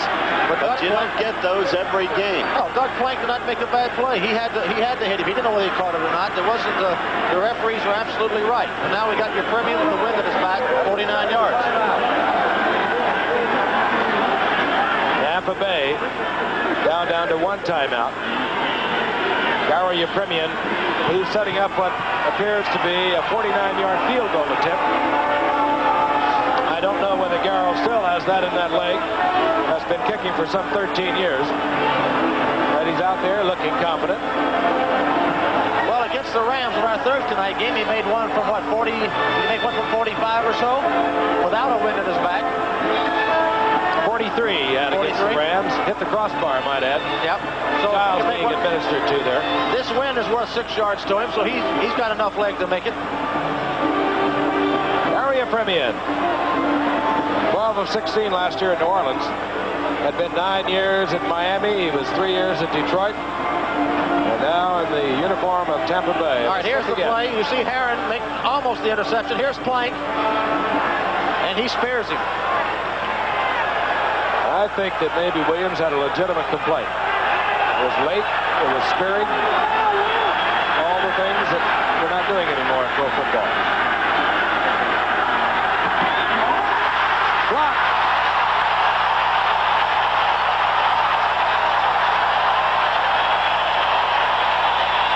Gary Yepremian. Of course, he would have to have a very low trajectory to make a 49-yard field goal, and the Bears block it. Flag on the field. Flag is down. They believe that flag was thrown after the ball was blocked and was bounding around. It'll be an interesting call right here. Unsportsmanlike, number 1, kicking the ball deliberately. Kicking the ball. Gary Yepremian got a double hit. Well, let's watch the penalty here. The ball's already been blocked, and Yepremian kicks it again. And that's a no-no. You cannot do that, Garo. Well, at least he didn't try to pass it. He's forgotten his Super Bowl antics. Well, what this will probably do is give the Bears a chance to get in field goal position. But the fact that they used their 2 timeouts gives them just 1 remaining. They mark it off. The unsportsmanlike call against Gary Yepremian. Now, Thomas has better range than Yepremian. If Phipps can pull off a 20-yard gain here, 18-yard gain, they've got a shot for a field goal. The penalty puts the ball at the Bears' 47-yard line. 20 seconds remaining. The Bears have 1 timeout. They lead 3-0. What was interesting, they said they declined the penalty. So I guess if they had accepted the penalty, they'd had a chance to kick over. But that doesn't seem right. That's true. You would think that they'd be able to add the penalty since it happened after the play. They'd add the penalty right to this position of the field. The referees, I'm sure, know better than we do up here. Ricky Watts split out to the right, top of your screen. Speedy youngster from Tulsa, James Scott, split to the left. Phipps got him. Scott kills the clock. Now that's it. They got 34-yard line. 12 seconds remaining. That was a smart play by James Scott. We got a stuff on the sideline. Mike Washington took a shot at James Scott. Did they throw a flag? If it is, that's a good critical penalty.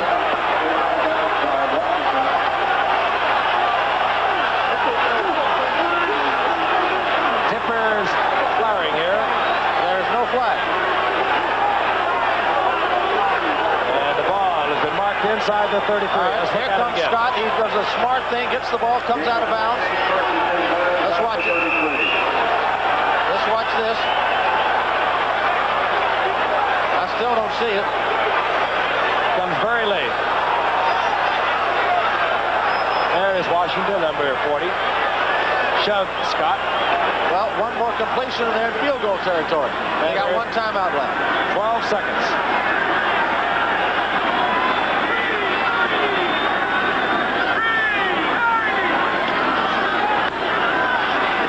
Screen to Walter Payton. Payton sees that he cannot move downfield. This time there will be a penalty. And that is a critical penalty. Cecil Johnson hurling Walter Payton to the artificial turf. This team has lost its discipline. It's lost its head. It is not showing any kind of leadership. All that penalty did was get the Bears in field goal territory. And they weren't where they were. All right, here comes Sweetness. Cecil Johnson, 56. He threw him down way out of bounds. Good call.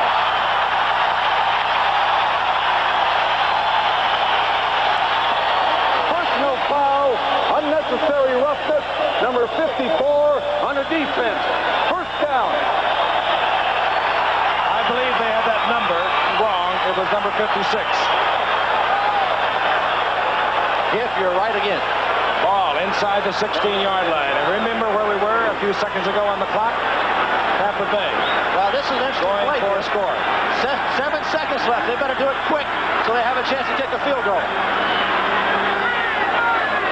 Obviously, he's going to throw to the end zone, I would think.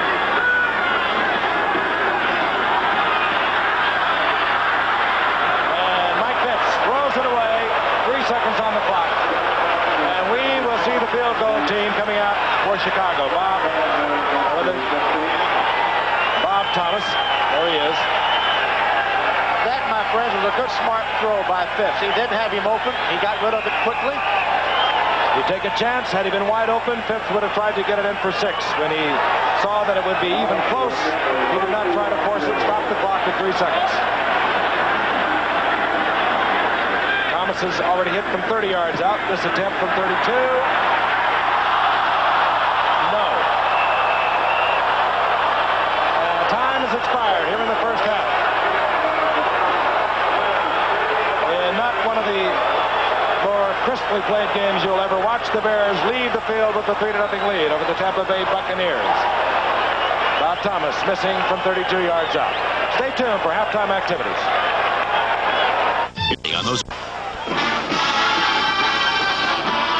Back at Soldier Field, Chicago, live the halftime score in a very dull and sloppily played game. Chicago 3, Tampa Bay nothing. Now we're going to go to a new procedure wherein we show you in different categories the key plays that occurred on NFL gridirons yesterday. Plays selected by our producer and director, Bob Goodrich and Chet Forty. Our halftime features are being brought to you by Merrill Lynch. Imagination, instinct, and versatility make Merrill Lynch a breed apart.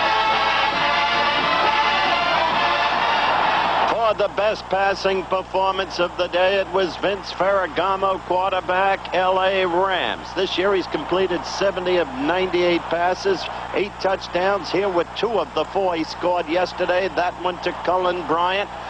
20 yards and a TD. He didn't stop there. The Rams built up a 20-7 lead. And then Ferragamo went to further work. A fake to Elvis Peacock, and then the toss to Willie Miller, number 82. A great day for Vince Ferragamo.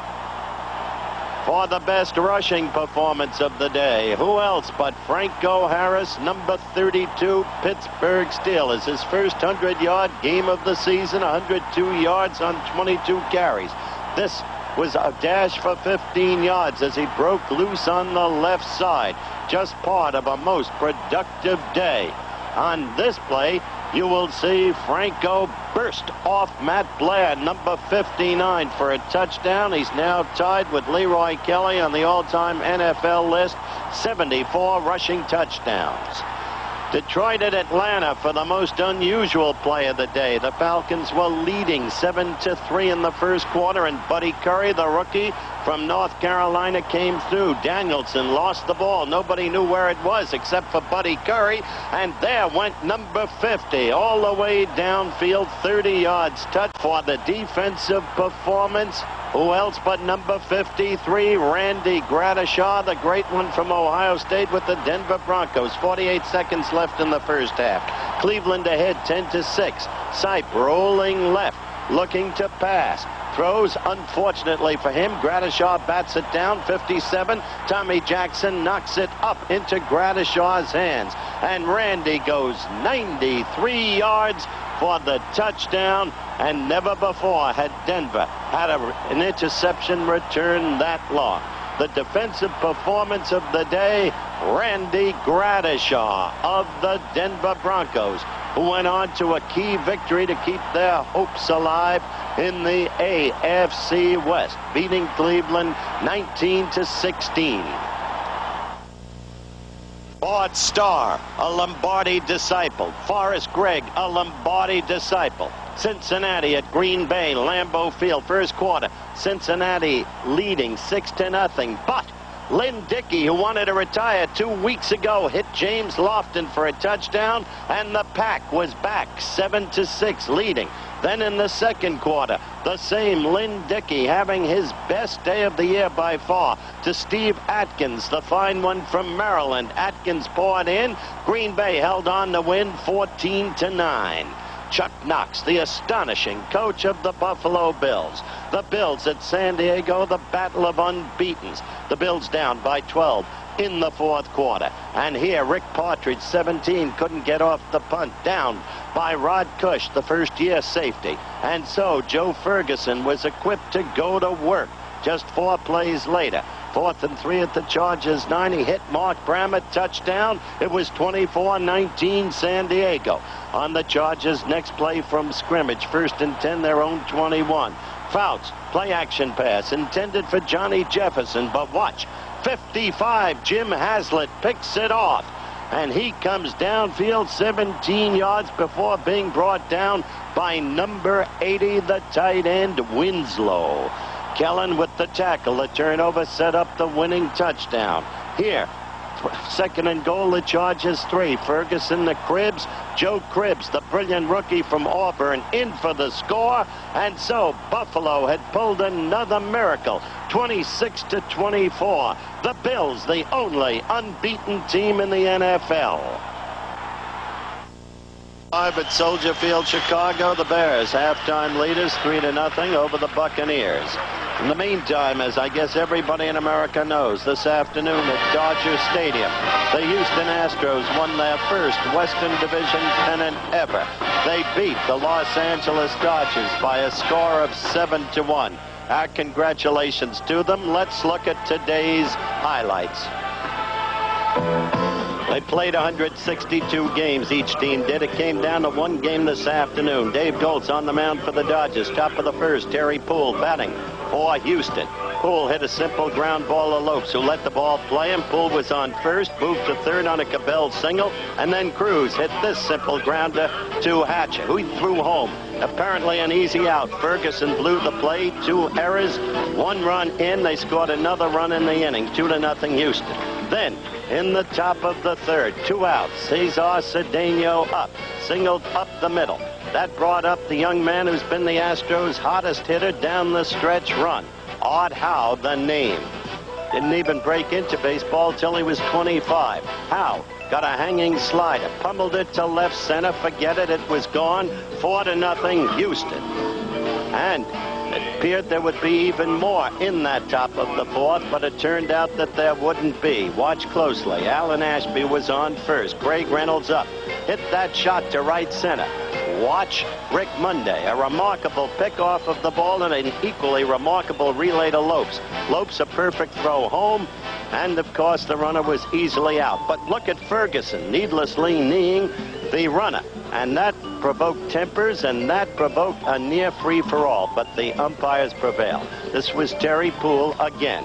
It was in the top of the fourth. A perfect bunt. It was a base hit. He stole second, got to third. Cabell and Morgan walked. Jose Cruz at the plate. Bases filled. Dodgers in deep trouble. And a long blast to left center. It appeared to be in the gap, but not with Rick Monday. He played sensationally all day in center field. Made that catch. That made it 5-0. And more would be heard from Mr. Howe. Up again with the bases clogged. Broken bat single up the middle, and that made it 7-0. From then on, it was an absolute cakewalk for the Houston Astros. Joey Niekro, the brother of the more famous Phil, had himself a ball. Frustration registered in the Dodgers' faces after their great comeback, but Houston had won. I think it's a big risk to have Reagan as president. Reagan scares me. Surprise registered against the Houston Oilers yesterday by the Seattle Seahawks. And as we pick up the action, it was in the second quarter, 13-0 Seattle. Houston's ball, first and 10, their own 19. Stabler throwing long for number 86, Mike Barber, but no. The ball was picked off by number 22, Dave Brown, out of Michigan, once a Pittsburgh first-round draft choice. Brought all the way back till he was felled by Earl Campbell.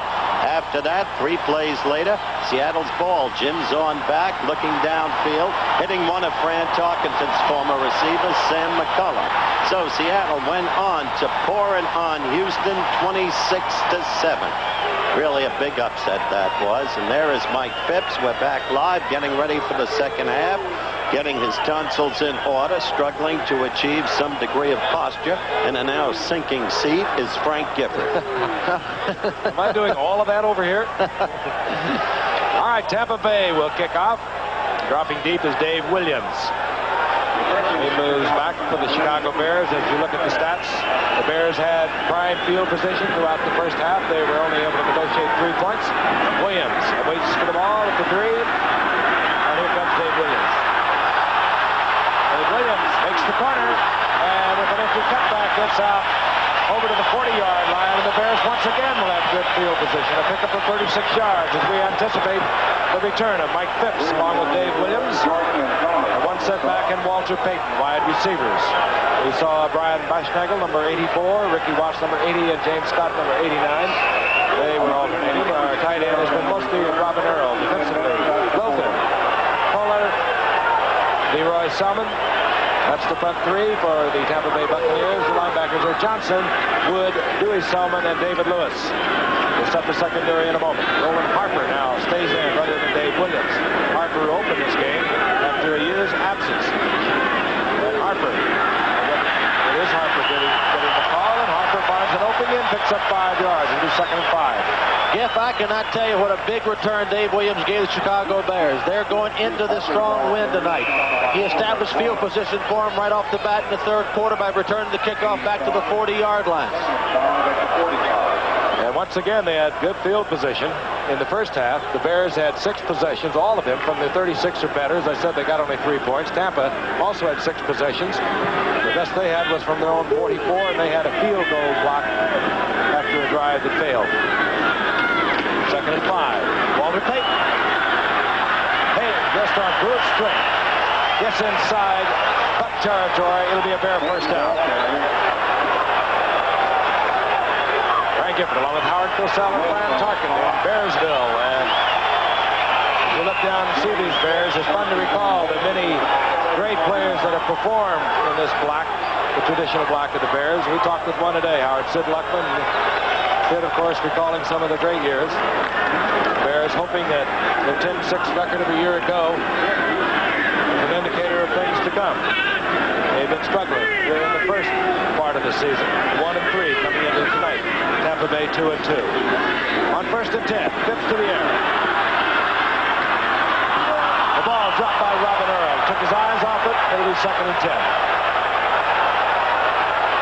Robin Earl once again in their tight end. He was a running back his previous 3 years. That's one of the most common things you'll see. Tight ends and fullbacks interchangeable. You remember Hewitt Dixon with Oakland had been a tight end, became a punishing fullback. Robin Earl started as a fullback, now moves in at tight end. An excellent blocker, but not the best receiver in the world, as he just gave evidence. Bob Fisher comes in, so we have 2 tight ends. Bob Fisher, 85, the rookie from SMU. He had a spectacular catch in the first half. Single setback, that's Walter Payton. 2nd and 10, the draw call. Payton just explodes to a little opening, short of the first down around the 42-yard line. It'll be 3rd down and 3. Well, they look enthusiastic, I'll say that. They're coming out good. And Howard, you made the point earlier in this telecast that last year the Bears started the season with 3 wins and 5 losses, and yet ended up 10 and 6 and in the playoffs. This year they started 1 and 3. They're slow starters. Ball marked inside the 43-yard line of the Bucks. James Scott put out to the right on this Bears call.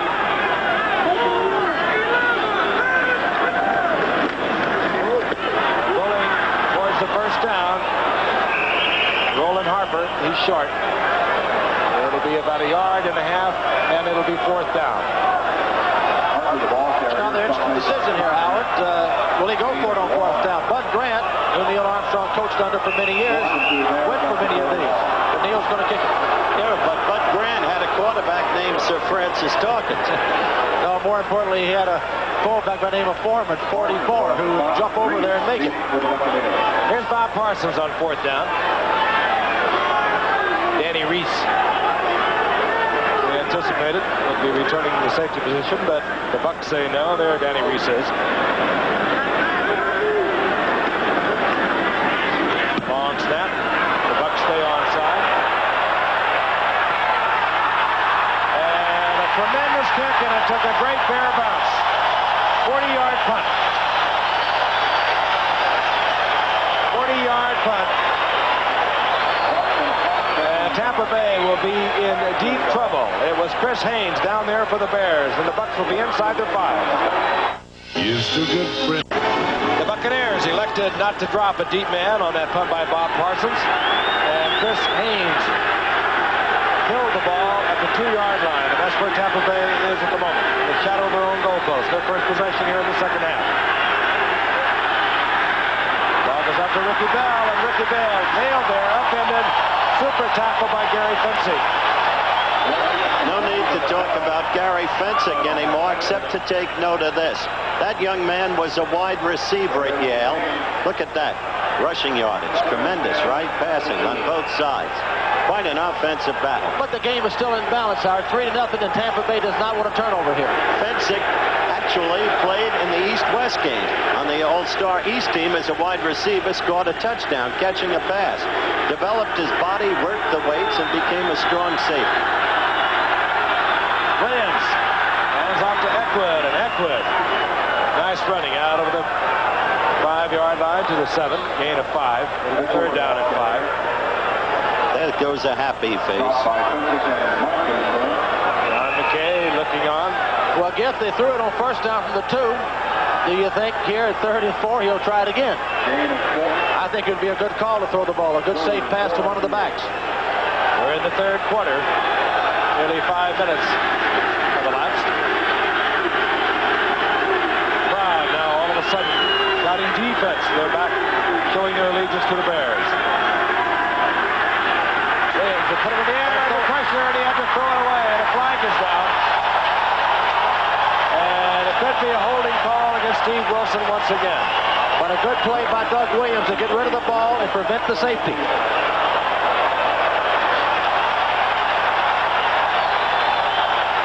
Here's Williams under a lot of heat, which he's been under all night tonight. The Bears have a good pass rush. He has nowhere to throw the football. As you see Hampton, 99, come after him. He throws in a good safe spot in the middle of the field. Holding, number 50, offense, decline the penalty. 4th down. Wilson playing with the broken finger on the left hand, holding once again. Naturally declined because Tampa Bay must punt from their own end zone. The Bears will get good field position again. Eddie Waltersheim is in to return punts, as you can see, standing near midfield. Tom Blanchard in his own end zone. Waltersheim in there because Lusby was hurt for the Bears earlier. Waltersheim himself playing with a very sore knee.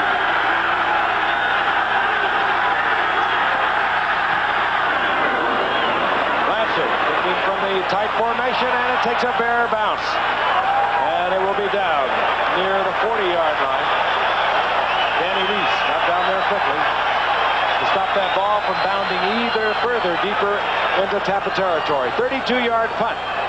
And the Bears will have the ball at Tampa's 40-yard line. The Chicago Bears, following a 32-yard punt by Tom Blanchard, have the football at the 40-yard line of the Tampa Bay Buccaneers. The Chicago Bears have a 3-0 lead. 10:04 remaining in the third quarter. Ryan Boschnagel, wide receiver, top of your screen, number 84, as the Bears adjust their alignment. Robin Earl in motion, and this is Walter Payton. And Payton upended. Fine defensive play by Cecil Johnson. And we're going to pause 5 seconds and allow our stations to identify themselves. WLS TV, Chicago. Cecil Johnson battling through a block, drops Walter Payton for a 2-yard loss. It'll be second down and 12. The ball back to the 43-yard line. Not much offensive action throughout the first half, in case you've just joined us. We're watching the Bears and the Bucks. The Bears leading 3-0. Phipps, pure timing pattern going out to his wide receiver, Ricky Watts, and Ricky Watts is pounded there. Good defensive play by 25, Curtis Jordan. It's a quick out, and he's playing him awfully tight. Watch Jordan make the reaction. The ball is there, but so is Jordan.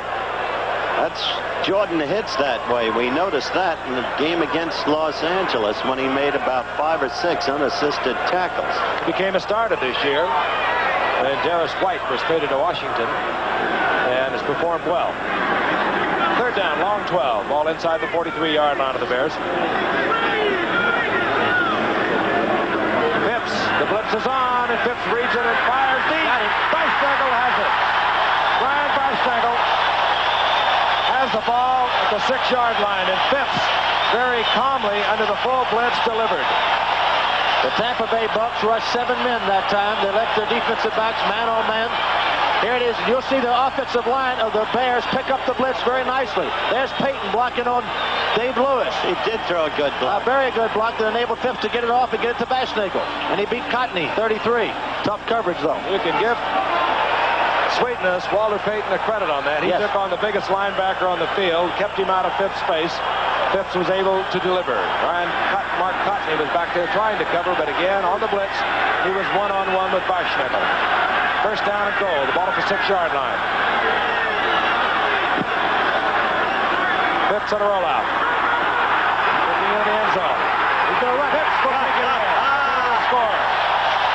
That'll be a hero. And keep in mind, the Bears are doing this against the wind, and Tampa Bay will be faced with that same wind in the fourth quarter as they play catch-up.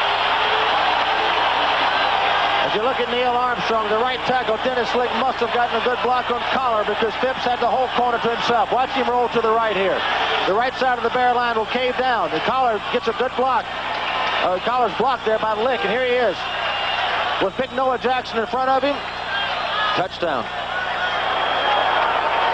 Bob Parsons on for the conversion now for the Bears. Parsons drills it through. Bob Thomas drills it through. The Bears have a 10-0 lead. We'll be back in Chicago right after this message. Harry, you've been gone for hours. Didn't they have a muffler for you? In the second half of the 3-0 lead, they looked fired up, and they immediately put 7 points more on the scoreboard. Key item was a tremendous punt by Bob Parsons that was down at the 2-yard line. The Bucs had to punt. They got a 32-yard effort from their punter, Tom Blanchard, and the Bears took it in. Gary Davis is deep. Bob Thomas hits it. This will be Gary Davis. Number 12, and it's taken away from Davis by Danny Reese. And they almost left it there for the Bears. Tampa playing sloppy football here tonight. They mark it at the 24-yard line. Not often you'll see a John McKay coach team look like this. There he is, one of the great records in the history of collegiate football. 16 years at USC, 3 national championships. 2 Heisman Trophy winners, 40 All-Americans. You could go on and on. Good toss, Ricky Bell. Bell piled up as he moved out over the 25. It's up about 3. It'll be 2nd and 7. Gary Campbell defensively there for the Bears. Frank, they still have 8 minutes with the prevailing wind behind them. The important thing now for Tampa Bay is to hold together, not panic. 10 points is very little in this league, even though tonight there's been an absolute paucity in scoring. They got to just play their game now, execute. Brad Shear comes in, number 72 for the Bears defensively, and tackle Osborne. Taken up a little bit, steps out of the lineup for a moment. 2nd down, 7. Draw play, Eckwood. Bouncing and twisting, and their team defensively has come to life. Bottom of the pile, Brad Shear. Tom Hicks is also there. I mentioned that George Hallis is sitting next to us in the press box, the grand old Bear of the Ball, and tonight he was a recipient of a $10,000 gift from the National Football League. We'll go to the DuPage Heritage Gallery in Wheaton, Illinois for the National Red Grange Archives. Of course, Red Grange, a former Bear himself, Wheaton, Illinois, his home. Howard, of course, I know you were instrumental in bringing that about for that city of Wheaton, Illinois. Well, not really, Frank, though it's kind of you to say so. It was done because it was deserving. 3rd and 4. Williams rolls out. Hit there by Alan Page. Was that a broken play? I think it was. I think he missed the handoff to Eckwood. I don't know who was at fault. And Alan Page, once again, is all over the field. He is so quick. Watch him here. Back in the Fight backfield. off those blocks. Oh, he's some kind of player. He plays hard all the time, sideline to sideline. He's been some professional. There he is. Having a tremendous night. 4th down. Blanchard again. Deep for the Bears. Lenny Walter-Scheid at his own 30.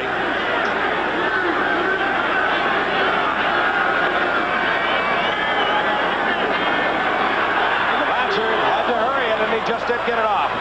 Walter-Scheid at the 40-yard line. Did not signal the fair catch, and he was pounded there by Norris Thomas.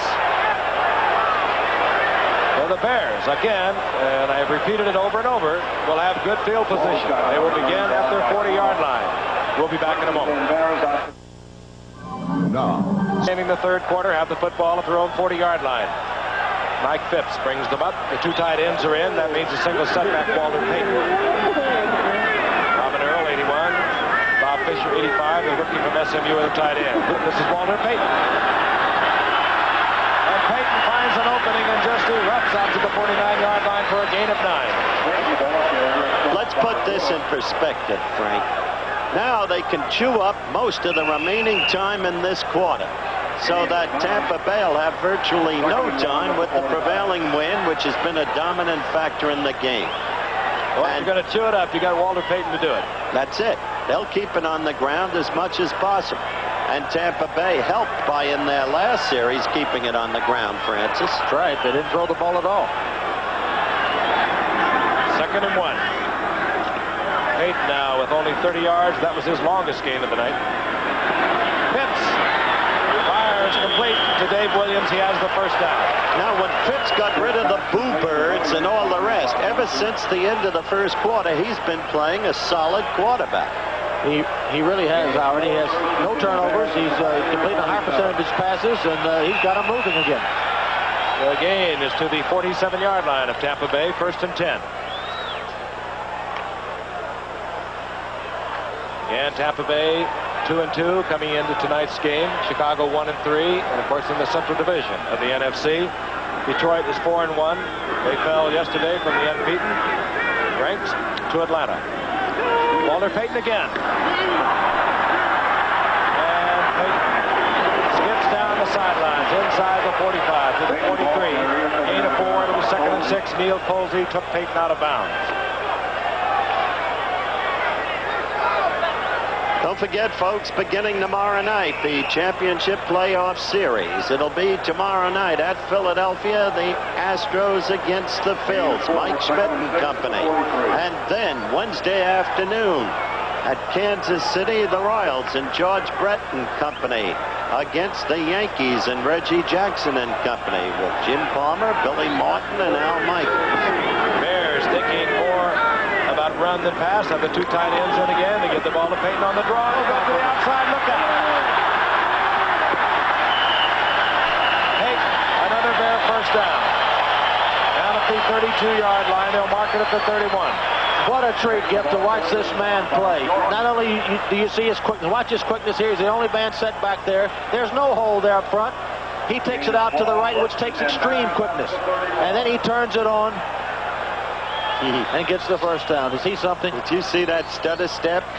What people don't realize as you look at Walter Payton there, he is short of stature, but he is strong. He's built like a rock. Walter Payton needs a little over 70 yards to overtake Gale Sayers for the combined offensive leader in the history of this Bear franchise, and that's 61 long years. 1st and 10. Big toss. Dave Williams. He's in trouble, but he spins back to the inside and still makes a couple out of it. It'll be 2nd and 8. May I add to Francis's point about the strength of Walter Payton?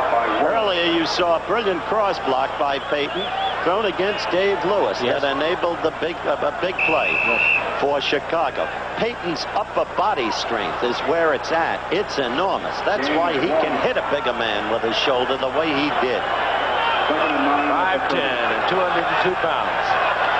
When he strips, as we say in boxing, heavy. 2nd down and 8. Ball just inside the 30-yard line of Tampa.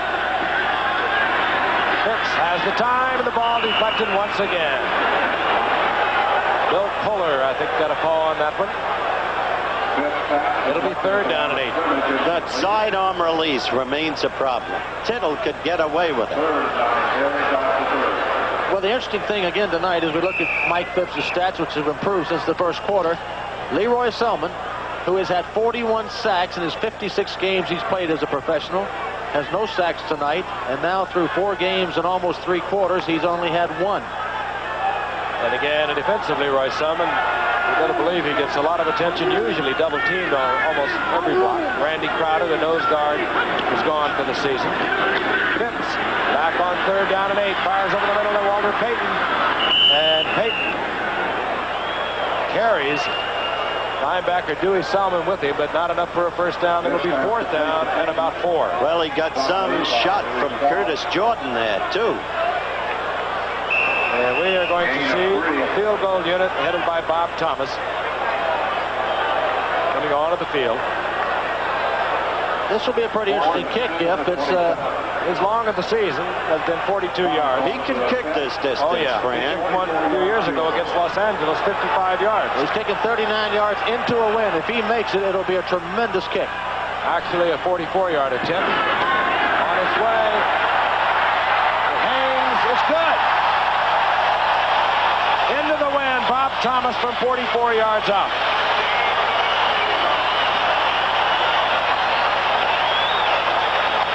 The Bears, to the delight and glee of a sellout crowd here at Soldier Stadium, extend their lead. He likes it. All right, Bob. He likes it, but he wasn't at all sure because it hung there. He didn't even have to kick it twice, Frank. We'll be back. Excuse me. Sets himself up, as you can see, inside the 10-yard line, but not anticipating a long kick by Bob Thomas. Thomas likes to kick it high and get his defenders down under the kick, which he does. Hangs it up there. Gary Davis takes it at the 10. Wilson down there quickly for the Bears. Tampa Bay will start from their own 23-yard line. They're down 13-0 with 2:46 remaining in the third quarter. Interestingly enough, the last time the Tampa Bay Bucks were shut out in regular season play was last December, by the Chicago Bears. And they were shut out in the playoffs by the Rams. Well, Brother Williams, in the regular season. Time to crank it up.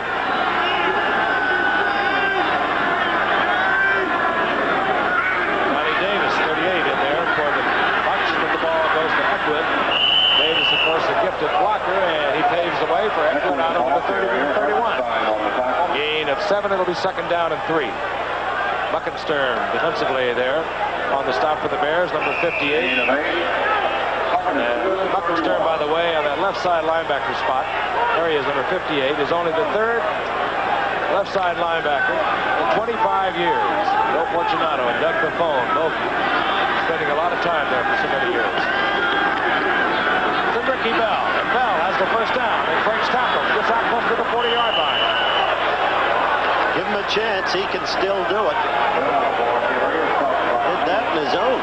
Well, the Bucks are not dead in this game. 2 touchdowns puts them up, but they're going to run out of the wind here, and they better get the ball in the air while they got a little wind behind them. Johnny Davis stays in. Jerry Eckwood now in there with Johnny Davis. Davis, of course, 38. He's in trouble with a sore ankle all season long. This is Jerry Eckwood. Right up the middle. Hit there by Allen Ellis.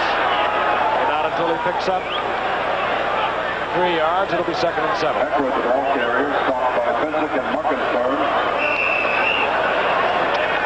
Both teams keeping the ball on the ground here in the third quarter. Well, quite frankly, I don't understand why Tampa Bay is keeping the ball on the ground. 13 points down, the wind at their back. Second and 7. Higgins goes out to the left. One wide receiver. There he is, top of your screen.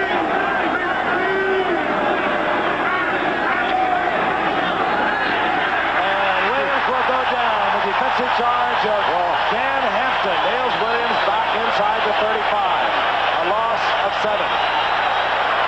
Don't blame the quarterback in this situation. Doug Williams had no chance at all. Hampton beat Charlie Hanna here, clean as could be. How did he Charlie Hanna, and no chance. He didn't have a chance to set up. How did he beat him? He did. Quickly he beat him. Dan Hampton, the first-round draft pick from last year. We talked about it. He came on a Tampa Bay #1 draft pick that Chicago got in exchange for Wally Chambers. Gary Davis is in there now, number 28 with Jerry Eckwood and setbacks. Gary Davis, of course, a good receiver. Tampa on 3rd and 14. Williams overthrows Gordon Jones. Incomplete, it'll be 4th down. And Williams beginning to react to the pressure. Well, after you get rushed as bad as he's been rushed, you do get a little nervous back there. He's had no protection tonight. Now the crowd is behind its team. A far cry from their reactions in the first quarter. All the world loves a winner.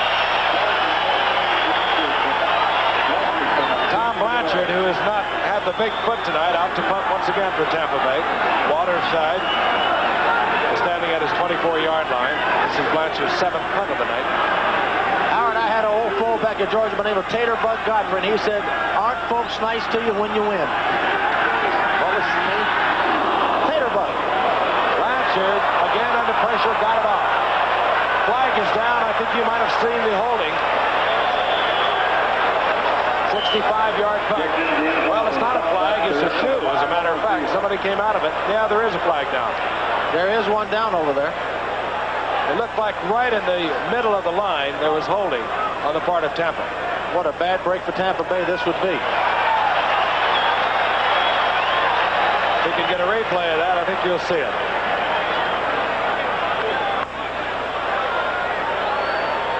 There we go. Right in the middle. There it is. Almost a tackle. It'll bring it back. Blanchard's best effort of the night has been brought back because of the penalty. Holding offense number 59. Andy Hawkins, the offending Tampa Bay Buccaneer, and Blanchard will kick again. Well, that would have been the worst field position the Bears would have had tonight. They've started no worse than their own 36-yard line. Got to put them on the 20, but it won't be. As you can see, Waldenscheid positioned at his own 31.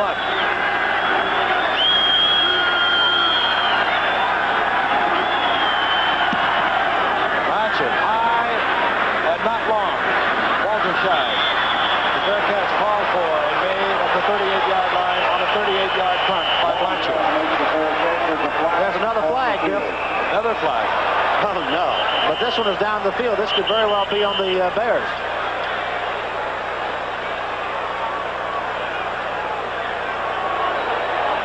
Referee again tonight, Ben Dreith. He's been busy.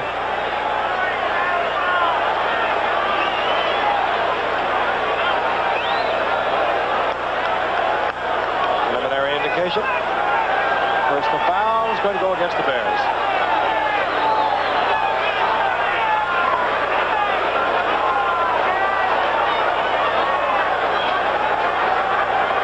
And it's marked off. 6th penalty against Tampa Bay. They've been penalized. Whether the 3rd penalty against the... Here's a call. Personal foul, unnecessary roughness on the receiving team, number 83. Penalty against Chris Haynes. The Bears now have been penalized 3 times tonight for 30 yards. Tampa Bay 6 times for 60 yards. And the Bears will have their worst field position thus far of the night. They'll start from their own 22-yard line. 12 seconds remaining in the 3rd quarter. That's what I was going to say. You were right ahead of me. Walter Payton, the single setback as the Bears continue with their 2 tight end offense. Payton, spin body left, and Payton gets out over the 25 to the 27 to pick up a 5. It'll be 2nd down at 5, and the final seconds are ticking down here in the 3rd quarter. There it is. You're watching another exclusive of ABC Sports. That's the end of the 3rd quarter. The score, the Bears 13, the Buccaneers nothing. We'll be back. Sunday, they're the wildest truckers on the road. You must be out of your mind. And they're leading an army of cops on a cross-country chase. I hate truckers. Legends die hard, apparently. The Bears have the football. 2nd down at 5. Roland Harper. Single setback now for the Bears at the 35. Activated only this afternoon. After being out for the full 79 season. Harper surges forward out over the 30 to the 32. It'll be 3rd down and 2. Frank, they are using basically the same offense now Vermeil used when the Eagles creamed the Giants 35-3. 1 back, 2 tight ends. Explain the advantage of that, Frank. Well, the advantage of both tight ends, you can either run strong or weak, right or left, because the defense cannot overshift one way or the other. It gives a great back like a Payton or Montgomery the freedom to go either left or right, and it's a pretty good ball control offense, although now I'm not sure they're using it. Yeah, they got both tight ends in. Harper's progress was marked at the 32, so we'll call it 3rd down and 1. Payton, he has the 1st down, cuts back, and gets out to the 38-yard line. But we got a flag. Yeah. Another flag down. Maybe on Robin Earl. Could be a holding penalty. Holding indicated against the Bears. And old Noah is upset. That's Noah Jackson, 65 with the Bears.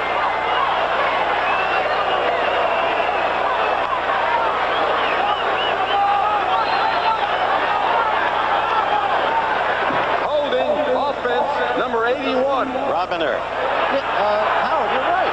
The tight end. Right on. All right, the third quarter stats. Notice the way Chicago suddenly assumed domination in total yards, in rushing yards slightly, passing yards decisively, and now they lead in time of possession, where Tampa Bay earlier on had held it conclusively. Tampa Bay only able to generate 60 yards through the air. Third down, 11. Bears from their own 22. Fumbles the football, and the Tampa Bay Buccaneers all over it. Dewey Selman, I believe. Critical mistakes. Trying to move out of the pocket. Had the ball jarred loose. And is taken by Leroy's little brother, Dewey. So Giff, you see what Robin Earl's penalty cost him. Yep. Phipps is doing the right thing. He didn't want to put it up for grabs, but he held it too loosely. And these kind of turnovers can turn games around. Bill Kohler stripped the ball from Phipps. And Dewey Selman picked it up. The Bucs have the football inside the 25-yard line of the 24 of the Bears. They're down 13-0. Williams. In and out of the hands again of Gordon Jones. And I called the throw. It was a very good throw by Williams. Gordon Jones should have caught it. They do drop an incredible number of passes. That's why he goes to Jimmy Childs. Play coming in from the bench is called by Bill Nelson.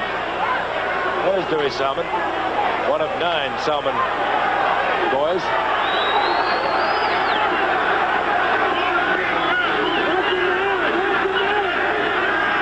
Single set back is Ricky Bell. Flag is down, and Williams is down at the 32-yard line. And that's Dan Lost of 7 yards, but again, a flag is down, and Dan Hampton was in there again. Dan Hampton is having a field day. Or evening. Well, if it's a holding call, I would imagine they will decline the penalty. Holding indicated against Tampa. Holding, offense, number 75, decline the penalty. The guy he's chewing up is Charlie Hanna. Yes, he is. That holding call was not against Charlie Hanna, however, against Dave Brevis. Well, in this situation, Howard, Williams has still got 2 downs to make the first down. They're not going to try to take a field goal. He's got third and about 17 yards. Again, the intermediate pass, the 10 to 12-yard pass is the call to make.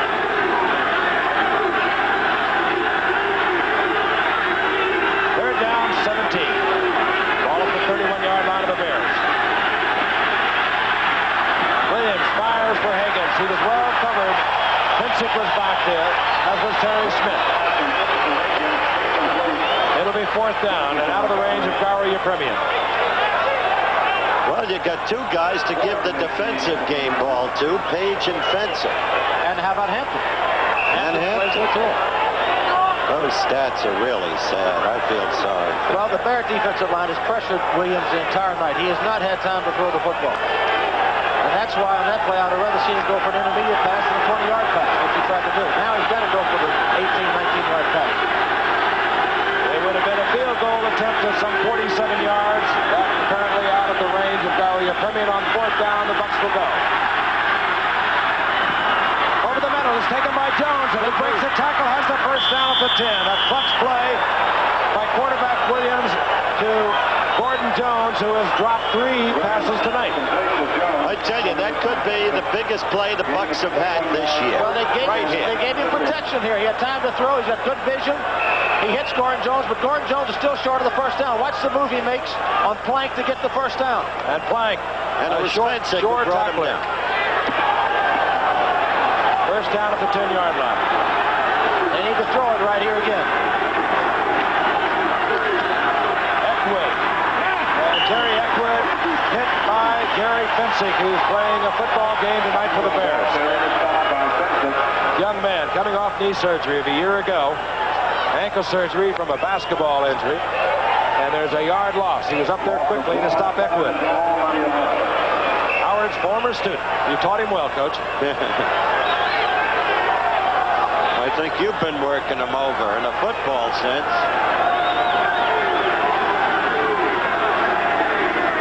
From the Bears' 11-yard line. The Bucs down 13-0. They're in the fourth quarter. 13 minutes remaining in the game.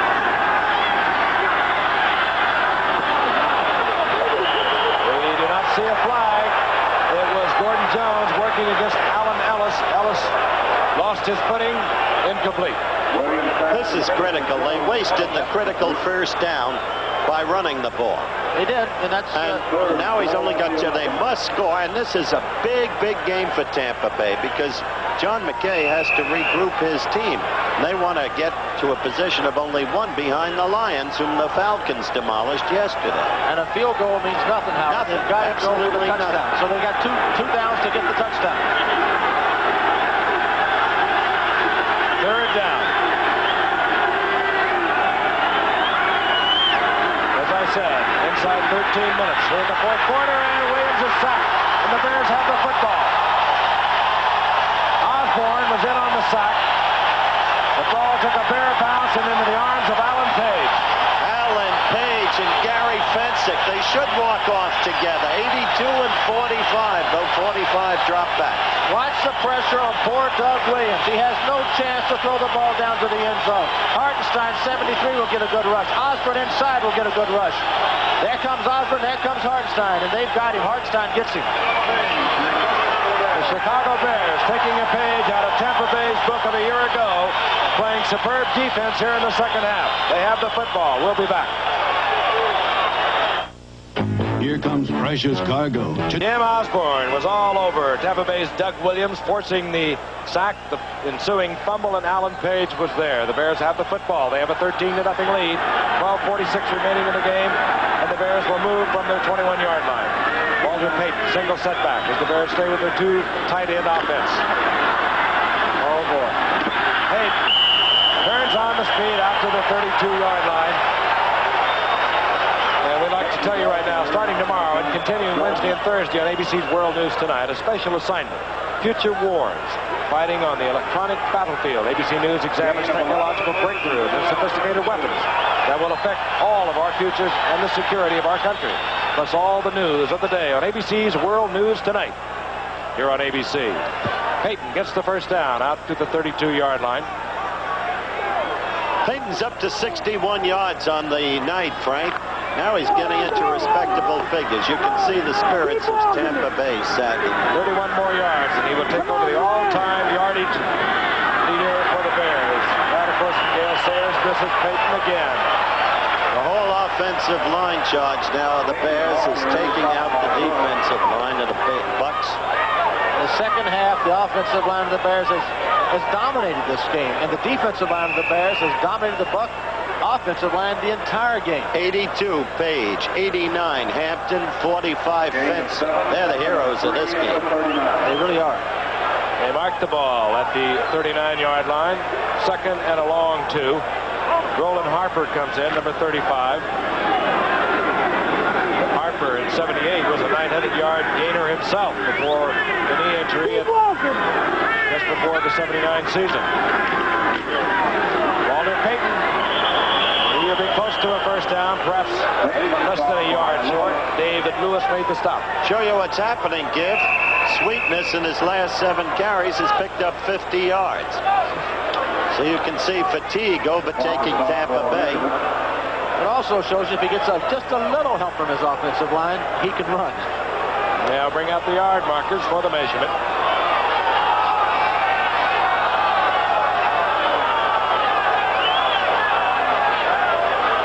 Inches short. And as they bring the yard markers back, we'll tell you this telecast is presented by the authority of the National Football League. It's intended for the private use of our audience. Any rebroadcast or other use of this telecast without the express Written consent of the National Football League is prohibited. Third down, inches. Giff, usually in situations like this, as you know, with inches to go, they have one play they want to go with. The last time they were in this situation, they went with the quarterback sneak. Be interesting to see if they do the same thing again. I doubt it. All right, I think they will. Mike Phipps brings the Bears up. Their short yardage offense, of course.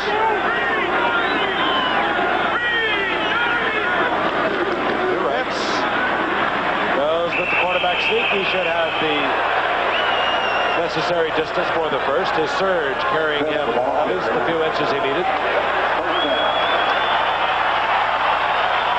Thank you for the long Howard Cosell and Frank Tarkenton. And next week, after Howard has covered about 8 zillion miles, we'll be in Denver.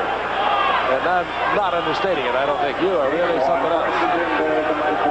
Denver Broncos against the Washington Redskins. And Craig Morton came off the bench yesterday to lead Denver to a 19-16 win over Cleveland. Well, with that remarkable play by Gradishaw. Yes. Gradishaw to Jackson to Gradishaw. Bears now grinding away on the clock. First and 10, the ball inside their own 43. This is Roland Harper. Down goes Harper. David Lewis. Not on a blitz, but reading the play, and another flag is down. Best give-and-go play I ever saw in football.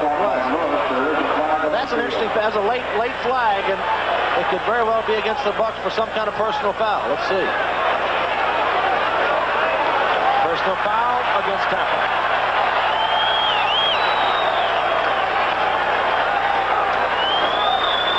Well, this is a young football team, Tampa Bay, and they're showing it tonight. Here's the call, referee Dendright. Personal foul, unnecessary roughness on a defense, number 56. That's a first down.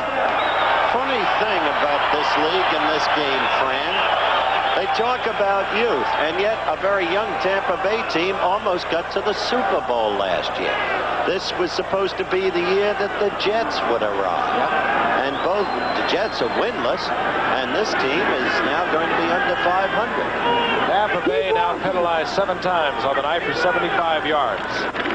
On first and 10 at Tampa's 43-yard line, the ball goes to Peyton. Peyton inside the 40, a gain of 3. It'll be second and 7. The ball at the 39-yard line. David Lewis on the stop defensively.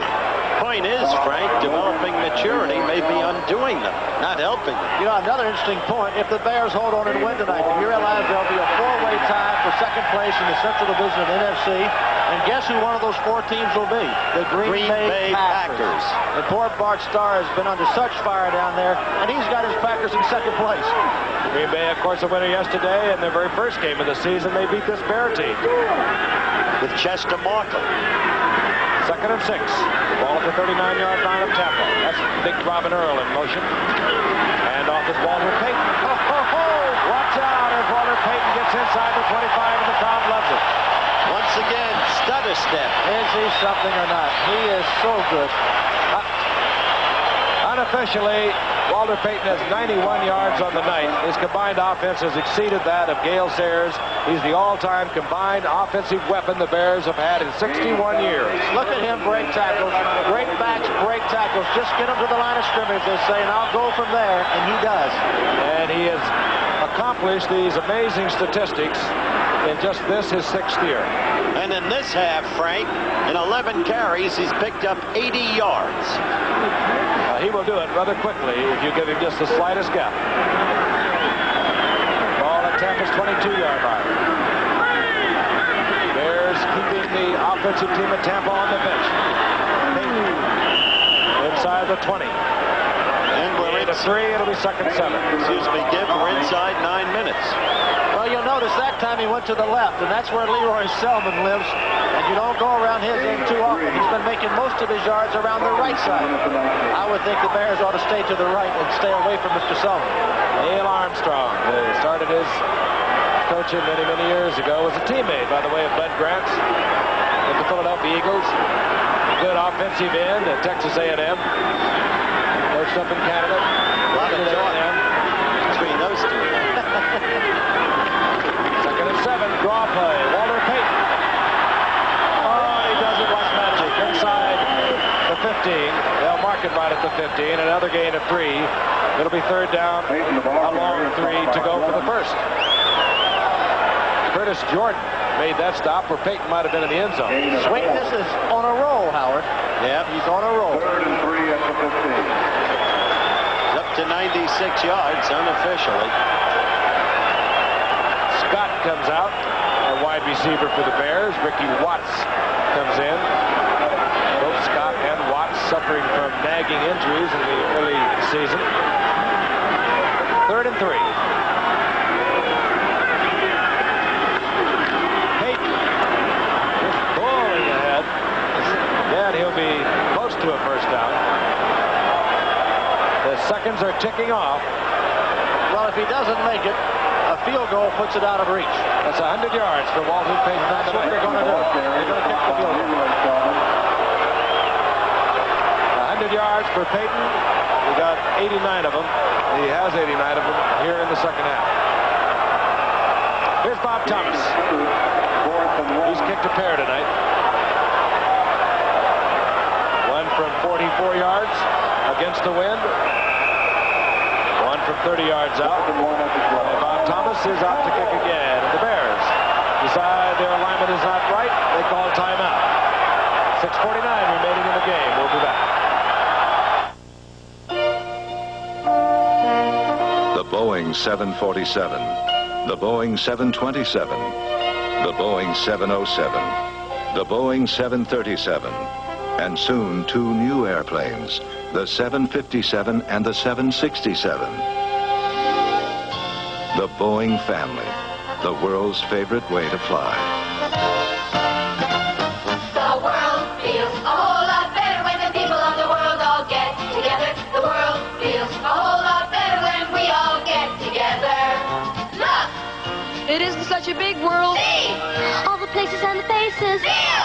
All the loving and the laughter. Bring it all together and you'll see the world feels a whole lot better when the people of the world all get together.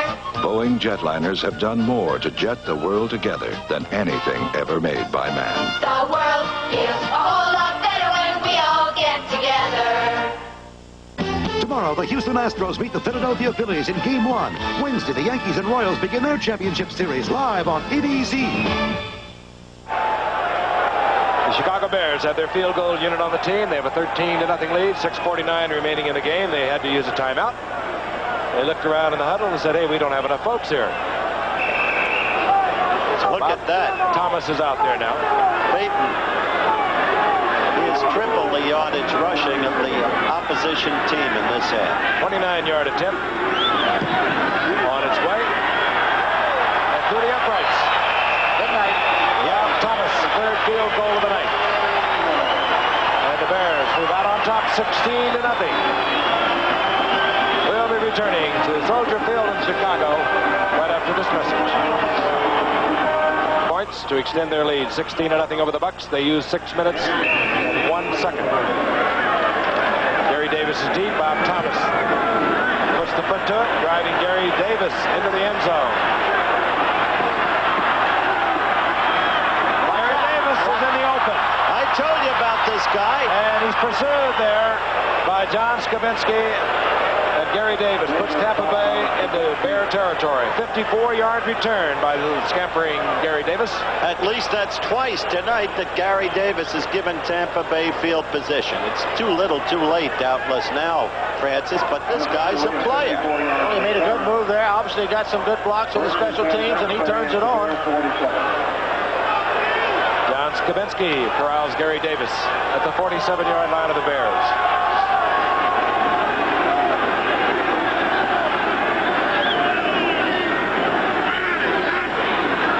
On first down to the air. Fires quickly to Jones, and another flag is down. Well, it's going to be a holding penalty if we watch Jones battling inside the 30 to 28, but again, the flag is down. I don't know, Giff, who they're going to call it on, but 2 guys were holding Jim Osborne in a bear hug. You know, this is a little strange for Tampa Bay. The last 2 games they played, their offense clicked decidedly better than their defense. But tonight they have generated little or no offense at all. Well, the Chicago defense had something to do with this. The guys we've named have been tremendous. They may call this offense, number 75. Holding against Dave Revis. But they also had a big day offensively against the Dallas Cowboys. They have a pretty fair defense. This is tough for the good folks in Tampa Bay, in that whole area. Boy, they've given their hearts to this team, and they're looking for a playoff berth this year. It's a long way to go. I don't think any city has supported a franchise, an expansion franchise like Tampa Bay. They've really got behind this club. On first and 20. Williams, ball was bobbled and then dropped by Gordon Jones.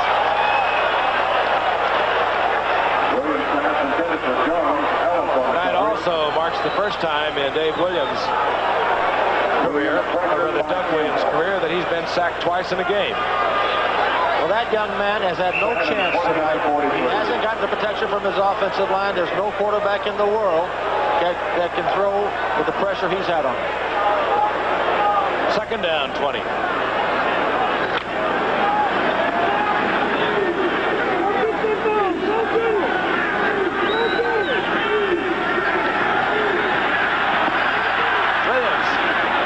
It off to Jerry Eckwood, and a flag is down. And I think that could be defensive pass interference. You got two flags, Giff. One's in the backfield. That's right. Eckwood was being buffeted about as he tried to cut across the middle of the field. And another flag went down back around Dave Williams. Once again, you saw holding 58, roughing the passer, number 99 on the offense. We're going to replay it. Tremendous pressure again on Judge Williams. Dan Hampton guilty of both penalties were against the defense, weren't they, Giff? Roughing the passer they called, and they called defensive holding. Alan Page again was 99 who committed the penalty, Hampton. But they got to take the penalty. Both penalties were against the defense, and they're going to mark it off, the 15-yarder.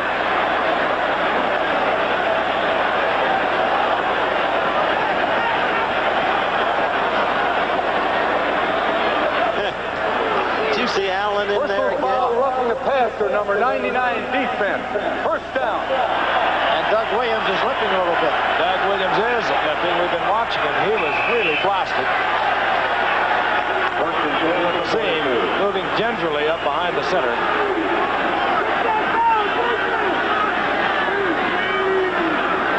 Ricky Bell, single setback on the first down. My goodness. My goodness. Sacked again at the 44-yard line. Alan Page. And the Bear defense is just forgetting run altogether. They're just turning it loose and blowing in there. Alan Page in there again, among others. This is horrible pass protection. Everybody's in there, but Alan Page is really something. Hampton's back there with him, too. Poor Williams has nowhere to go. A loss of 12. Fourth sack of the night on Williams. Chuck Casina comes in at quarterback for Tampa Bay. Well, I don't blame McKay for doing this. Save Williams. Yep. Chuck Casina, of course, second-year man out of Penn State. He was a fifth-round draft pick last year. Set numerous records at Penn State, and we are going to have a delay of game and the change of quarterbacks. When it goes wrong, it goes wrong. Hey, when it starts to go wrong against the Bears, look out. Yep. Offense delay. Chuck Pacino was a fifth-round draft pick. He was part of the Earl Campbell trade of draft picks. How about a 2nd and 28 call from the coach on the sideline? I don't know what you could do in this situation. Pacino, his second NFL pass of his career, deflected by Jim Osborne. It'll be third down and 28, which is not a whole lot better than second and 28. This doesn't look like a team that lost 34-13 to the Vikes. Not in the second half it didn't. They came together. This could turn their season around, the Bears. 34-13 to the Vikes, 38-3 to the Steelers. That can happen. Yes, that can happen. Doug Williams testing a leg that was skippy there for a couple of plays. Third and 28 for Chuck Messina. Alan Page. Run for your life. Messina struggling to get out of bounds, which he does at the 40-yard line. Oh, he was twirled around in there. Alan Page is destroying the offensive line of the Bucs. Look at him there. He runs Messina out. Messina don't know which way to go. No, he just wanted to get away from Page. And run for the sideline. Smart quarterback, Chuck. Life was easier at Penn State. I should say. Tom Blanchard will punt for Tampa. Lenny Walterscheid deep for the Bears at the 20-yard line. 5:16 remaining in the game. Bears with their 16-0 lead. Blanchard, high and long. Walterscheid from his 14-yard line. 46-yard punt, and Walterscheid moves it out to the 22-yard line. 8-yard return for Walterscheid. 5 minutes now remaining in this game. We'll be back in a moment. Unofficially 8 yards on the return. I make one trick shot in a light beer commercial and everything. While we were away, Mike Phipps came over to the sidelines, went back out on the field. He received a standing ovation. Such is the nature of the capricious fans of pro football. They almost ran him out of town last week. At boxing, at baseball. Bears at the 22-yard line, 1st and 10. Peyton has had a tremendous second half. Stays on his feet. Gets out over the 25 to the 27. Gain of 5, 2nd and 5. You know, Neil Armstrong doesn't need the advice from us, Fran, but I wouldn't want to risk Peyton with injury at this stage. The game's in the bag. I agree with you, Howard. And as we look at the Bears here in this game, they've got a big game coming up next week in Bloomington, Minnesota against the Vikings, who 2 weeks ago beat them handily here. Both teams will be 2 and 3 in that game. And a very important divisional game for both. 2nd down and 5. Peyton now with 105 yards, 94 coming in this half. Peyton once again. He has the 1st down, or very close to it. He might be perhaps half a yard short. Curtis Jordan made the stop. Quick reminder for Francis and you fans looking into the West Coast coming up immediately after the game. That's incredible. Some fans down below us are holding up number one. We're number 1. At 2 and 3, they've got a touch of a way to go. What a night they're number 1. Yes, the Bears get their 1st down. Well, as you said a while ago, Howard, it's a long way to go. 16-game season. 11 more weeks. Best evidence is what the Bears did last year, coming from 3 and 5. And Tampa Bay will be in it all the way. I think the Bears will be in it all the way. Bears next Sunday will be at Minnesota. Green Bay will be at Tampa. Bears 1st and 10 at their own 32-yard line.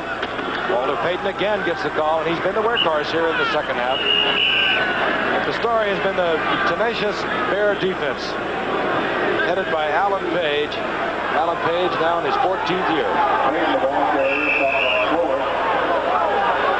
This Bear organization has a strong Minnesota flavor to it, Howard. Jim Fink's the general manager here. Bill McGrain is here. The equipment manager, Ray Hurley.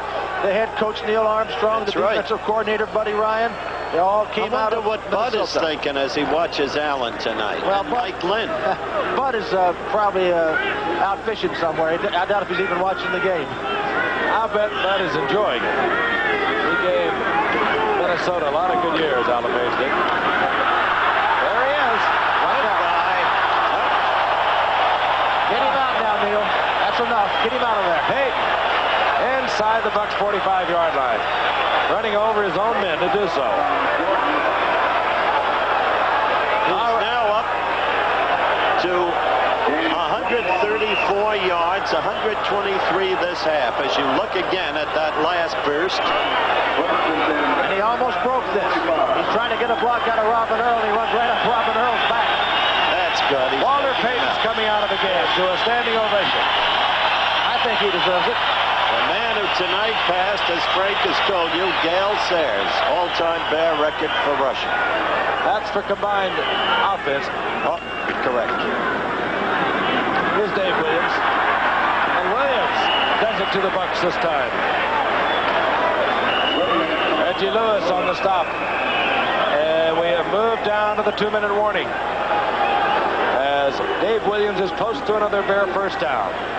We'll be back in Chicago in a moment. Peyton has made the difference.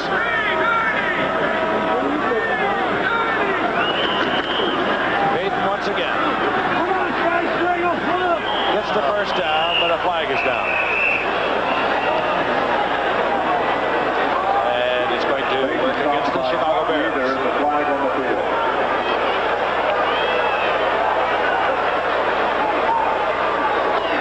Thank our statistician and research man, Mike Swanson, filling in for Jerry Klein tonight. Spotter, of course, Steve Bazika. Holding offense, number 70. Penalty against Dennis Lick, and I might as well throw in some few kudos for the engineers and the technical staff of ABC. We are spread all over the country, as you well know, with the baseball playoffs coming up. Texas, Oklahoma coming up on Saturday. Cameramen, technicians, they're really being put to the test this week. Second down and 10. Dave Williams gets into trouble, tries to cut back, and is taken there by Mark Cotney. While you're passing out kudos, Frank, I'd like to pass along our congratulations and best wishes to one of our ace cameramen, Tommy O'Connell. He's getting married on Saturday. Lots of luck. I presume that's Tommy up there. Well, right next to us is George Papa Bear Hallis, and I know that he is happy and relieved tonight with the performance of his Bears. What a remarkable man. He's, what is he, 86 now, and he looks better? Oh, he's just a great man. He looks great. One of the true pioneers of this league, and we're all indebted to him. It all began as Decatur Staleys back in 1920, and here comes Dave Williams once again, and he is swarmed over by the Bucs at the line of scrimmage. Glad you remember the Decatur Staleys, Frank. You're out there opening game. Papa Bear's quarterback was Chuck Dressel. Now, Giff, you don't have to take that. I heard you talking with Sid Luckman today about that. I really didn't believe that, but I guess it's true. Sid Luckman and I went to high school together. Oh, I've heard that. Now, Giff, tell me the truth. How good was Bronco Nagurski? He was big and good. Don't forget tomorrow the Major League Championship Series. Houston against Philadelphia at Philadelphia tomorrow night. Wednesday afternoon, the American League kicks off. The Yankees at Kansas City. Wednesday night, it's Houston at Philadelphia, and so it will go for the remainder of the week. Covering the Yankee games, Al Michaels, Billy Martin, Jim Palmer. Covering the National League, our regular team of Keith Jackson, Don Drysdale, and yours truly. So be with us. On fourth down, we see Bob Parsons. Danny Reese drops for the Bucs. 59 seconds remaining in the game. I wonder if Reggie will be wondering what Billy is saying in the booth. This is what? Reggie's first 300 season, isn't it? The Major Leagues, I believe. He's had a tremendous year. For a long period of time, he carried those Yanks. Parsons manages to get it off. I think it was just slightly deflected. Tremendous pressure there by the Bucs. Norris Thomas is in on the rush. He might have even got a hand on it. And they'll mark it at the 11-yard line. There's Norris Thomas in a Dolphin uniform a year ago. Here's Parsons. He has trouble handling the snap. He almost gets it blocked. Slightly deflected, but it ended up in pretty good shape down the 11-yard line. But it doesn't make a lot of difference, Howard. No. None at all. And another reminder, next Monday night, we'll be in Denver for the Washington Redskins and the Denver Broncos.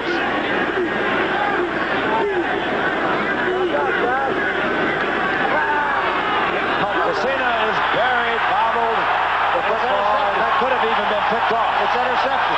Intercepted, I believe. That's Page. Alan Page on the bottom. What a finish to the evening for him. I swear he's just gotten out of Notre Dame. 35 years old. The only lineman in the history of this league to be named the most valuable player of the league. Here he is here. The ball's going to slip out of Casino's hands. He's got two blockers on him. It just slipped out of his hands. It hits the headgear of Rydell's, and Alan Page has got an interception, and he hasn't had many of those in his career. That's in a vague way a replica of the Gradishaw play. I'll tell you the kind of condition he's in. He recently ran a 26-mile marathon, 3 hours and 57 minutes. Now that, at 35 years old, and his condition that is remarkable. And Jeff, you know what the Bears gave up to get him? $100. And on top of it, he's studying law. Or is he practicing? He's practicing law. He is a lawyer. That's great. Oh, he's terrific. Great thing to see. We'll remember this individual effort all year long. Page's interception. Look at the satisfaction written in his face. Puts the Bears on the 1-yard line of Tampa Bay, and it has not been Tampa Bay's night. Tampa Bay last year with their 10-6 record. The Bears also had a 10-6 record, but Tampa Bay had a better divisional record. And there has to be dejected, men. Alert some of wherever you are. If Page can do it, you can do it. Comeback works. And this man came back with a pretty good second half. Now, what do you think? Standing ovation. Jeff, what do you think Neil Armstrong could be telling Mike Phipps at this time? Don't forget about the playoffs. Point differentials count. They do. They need to go ahead and score.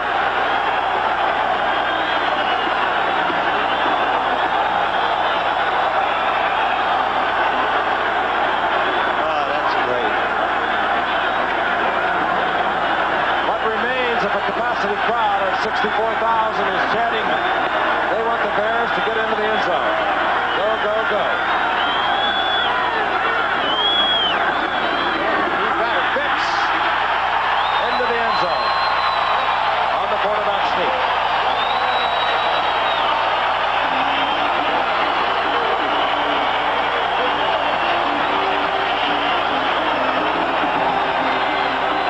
Abe Gibber, once the head coach of the Chicago Bears. That man was all muscle at 270. At 300, he says, I'm a fat slob, but I can still coach. He knows. He's a marvelous man. And he knows every restaurant owner in this country. Well. Here's Bob Thomas. Kept this game off for the Bears tonight. 36 seconds remaining. Really, Thomas drills into the uprights. what a convincing victory it turned out to be. A new team in the second half, the Chicago Bears. Thomas spanks it into the end zone. There's Gary Davis. He's smart. You better cover it. He's smart. Look at this strategy session. They got a big play worked out. What he should do is quarterback sneak and fall down, run out the clock. 36 seconds left. Don't get anybody hurt. I said earlier, you mentioned Bart Starr, the Green Bay Packers. Well, they'll be in Tampa Bay on Sunday. And as I mentioned earlier also, Chicago will be at Minnesota. Frank, Tampa Bay had the ball for 3 minutes in this quarter. Chicago for 11 minutes and 16 seconds. Casino, put it in the air. The philosophy, I'm sure, is to maybe get Casino used to a little NFL action. He had one passing attempt as a rookie a year ago. Yes, he did. There's his man, Roland Harper. He didn't play a lot, but he played effectively in there. And He played effectively in the second half when they started to roll. And Peyton patted him on the helmet, said, thank you, big fella. Unnecessary roughness, number 58, first down. Jerry Muckenstern feeling his oats. Yep, he kissed that foot pretty good there.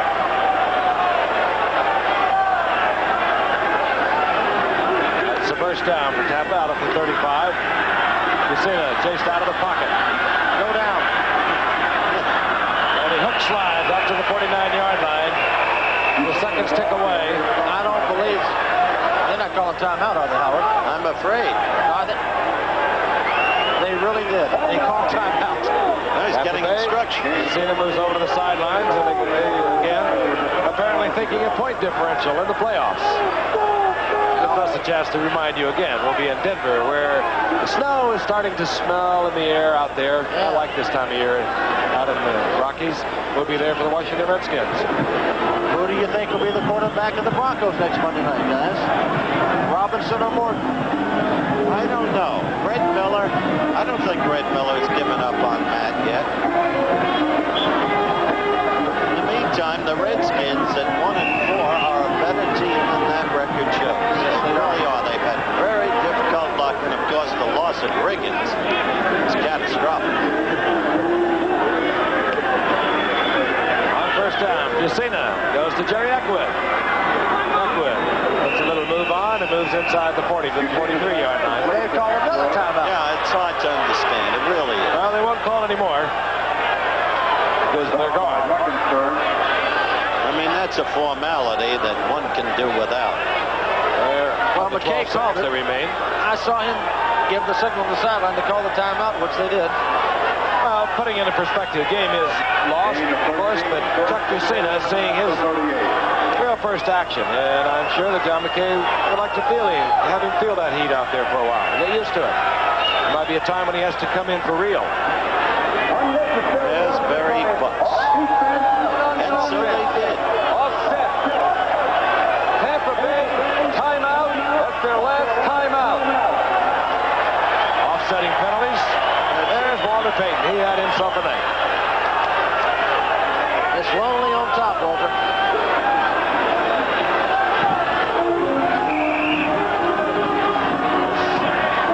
Could be the final play of the game. 12 seconds remaining. Does he stop for the incompletion?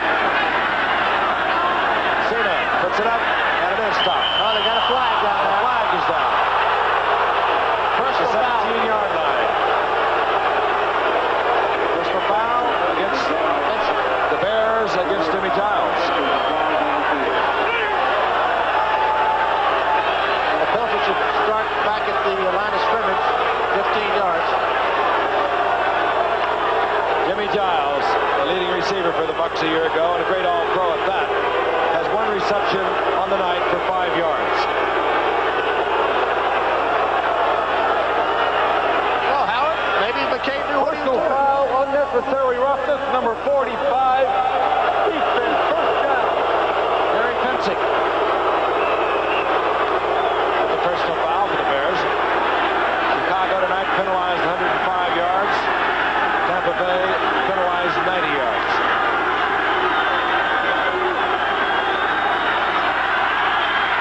Alan Page. Jeff Messina has run out the clock. This is Ricky Bell. This ball game is over. To the delight of Bear fans. Well, as the Chicago Bears go to a 2-3 mark, Tampa Bay goes to 2-3. And there is a man who had himself a show tonight. He really did. And quite fittingly, the last hit was made by Gary Fenton. It ended as it began. Stay tuned now for ABC News Nightline, 30 minutes after the game, or 11:30 on the West Coast over most of these ABC stations. Once again, the final score of the Bears, 23, the Buccaneers, nothing. Travel arrangements made through and a promotion fee paid by United.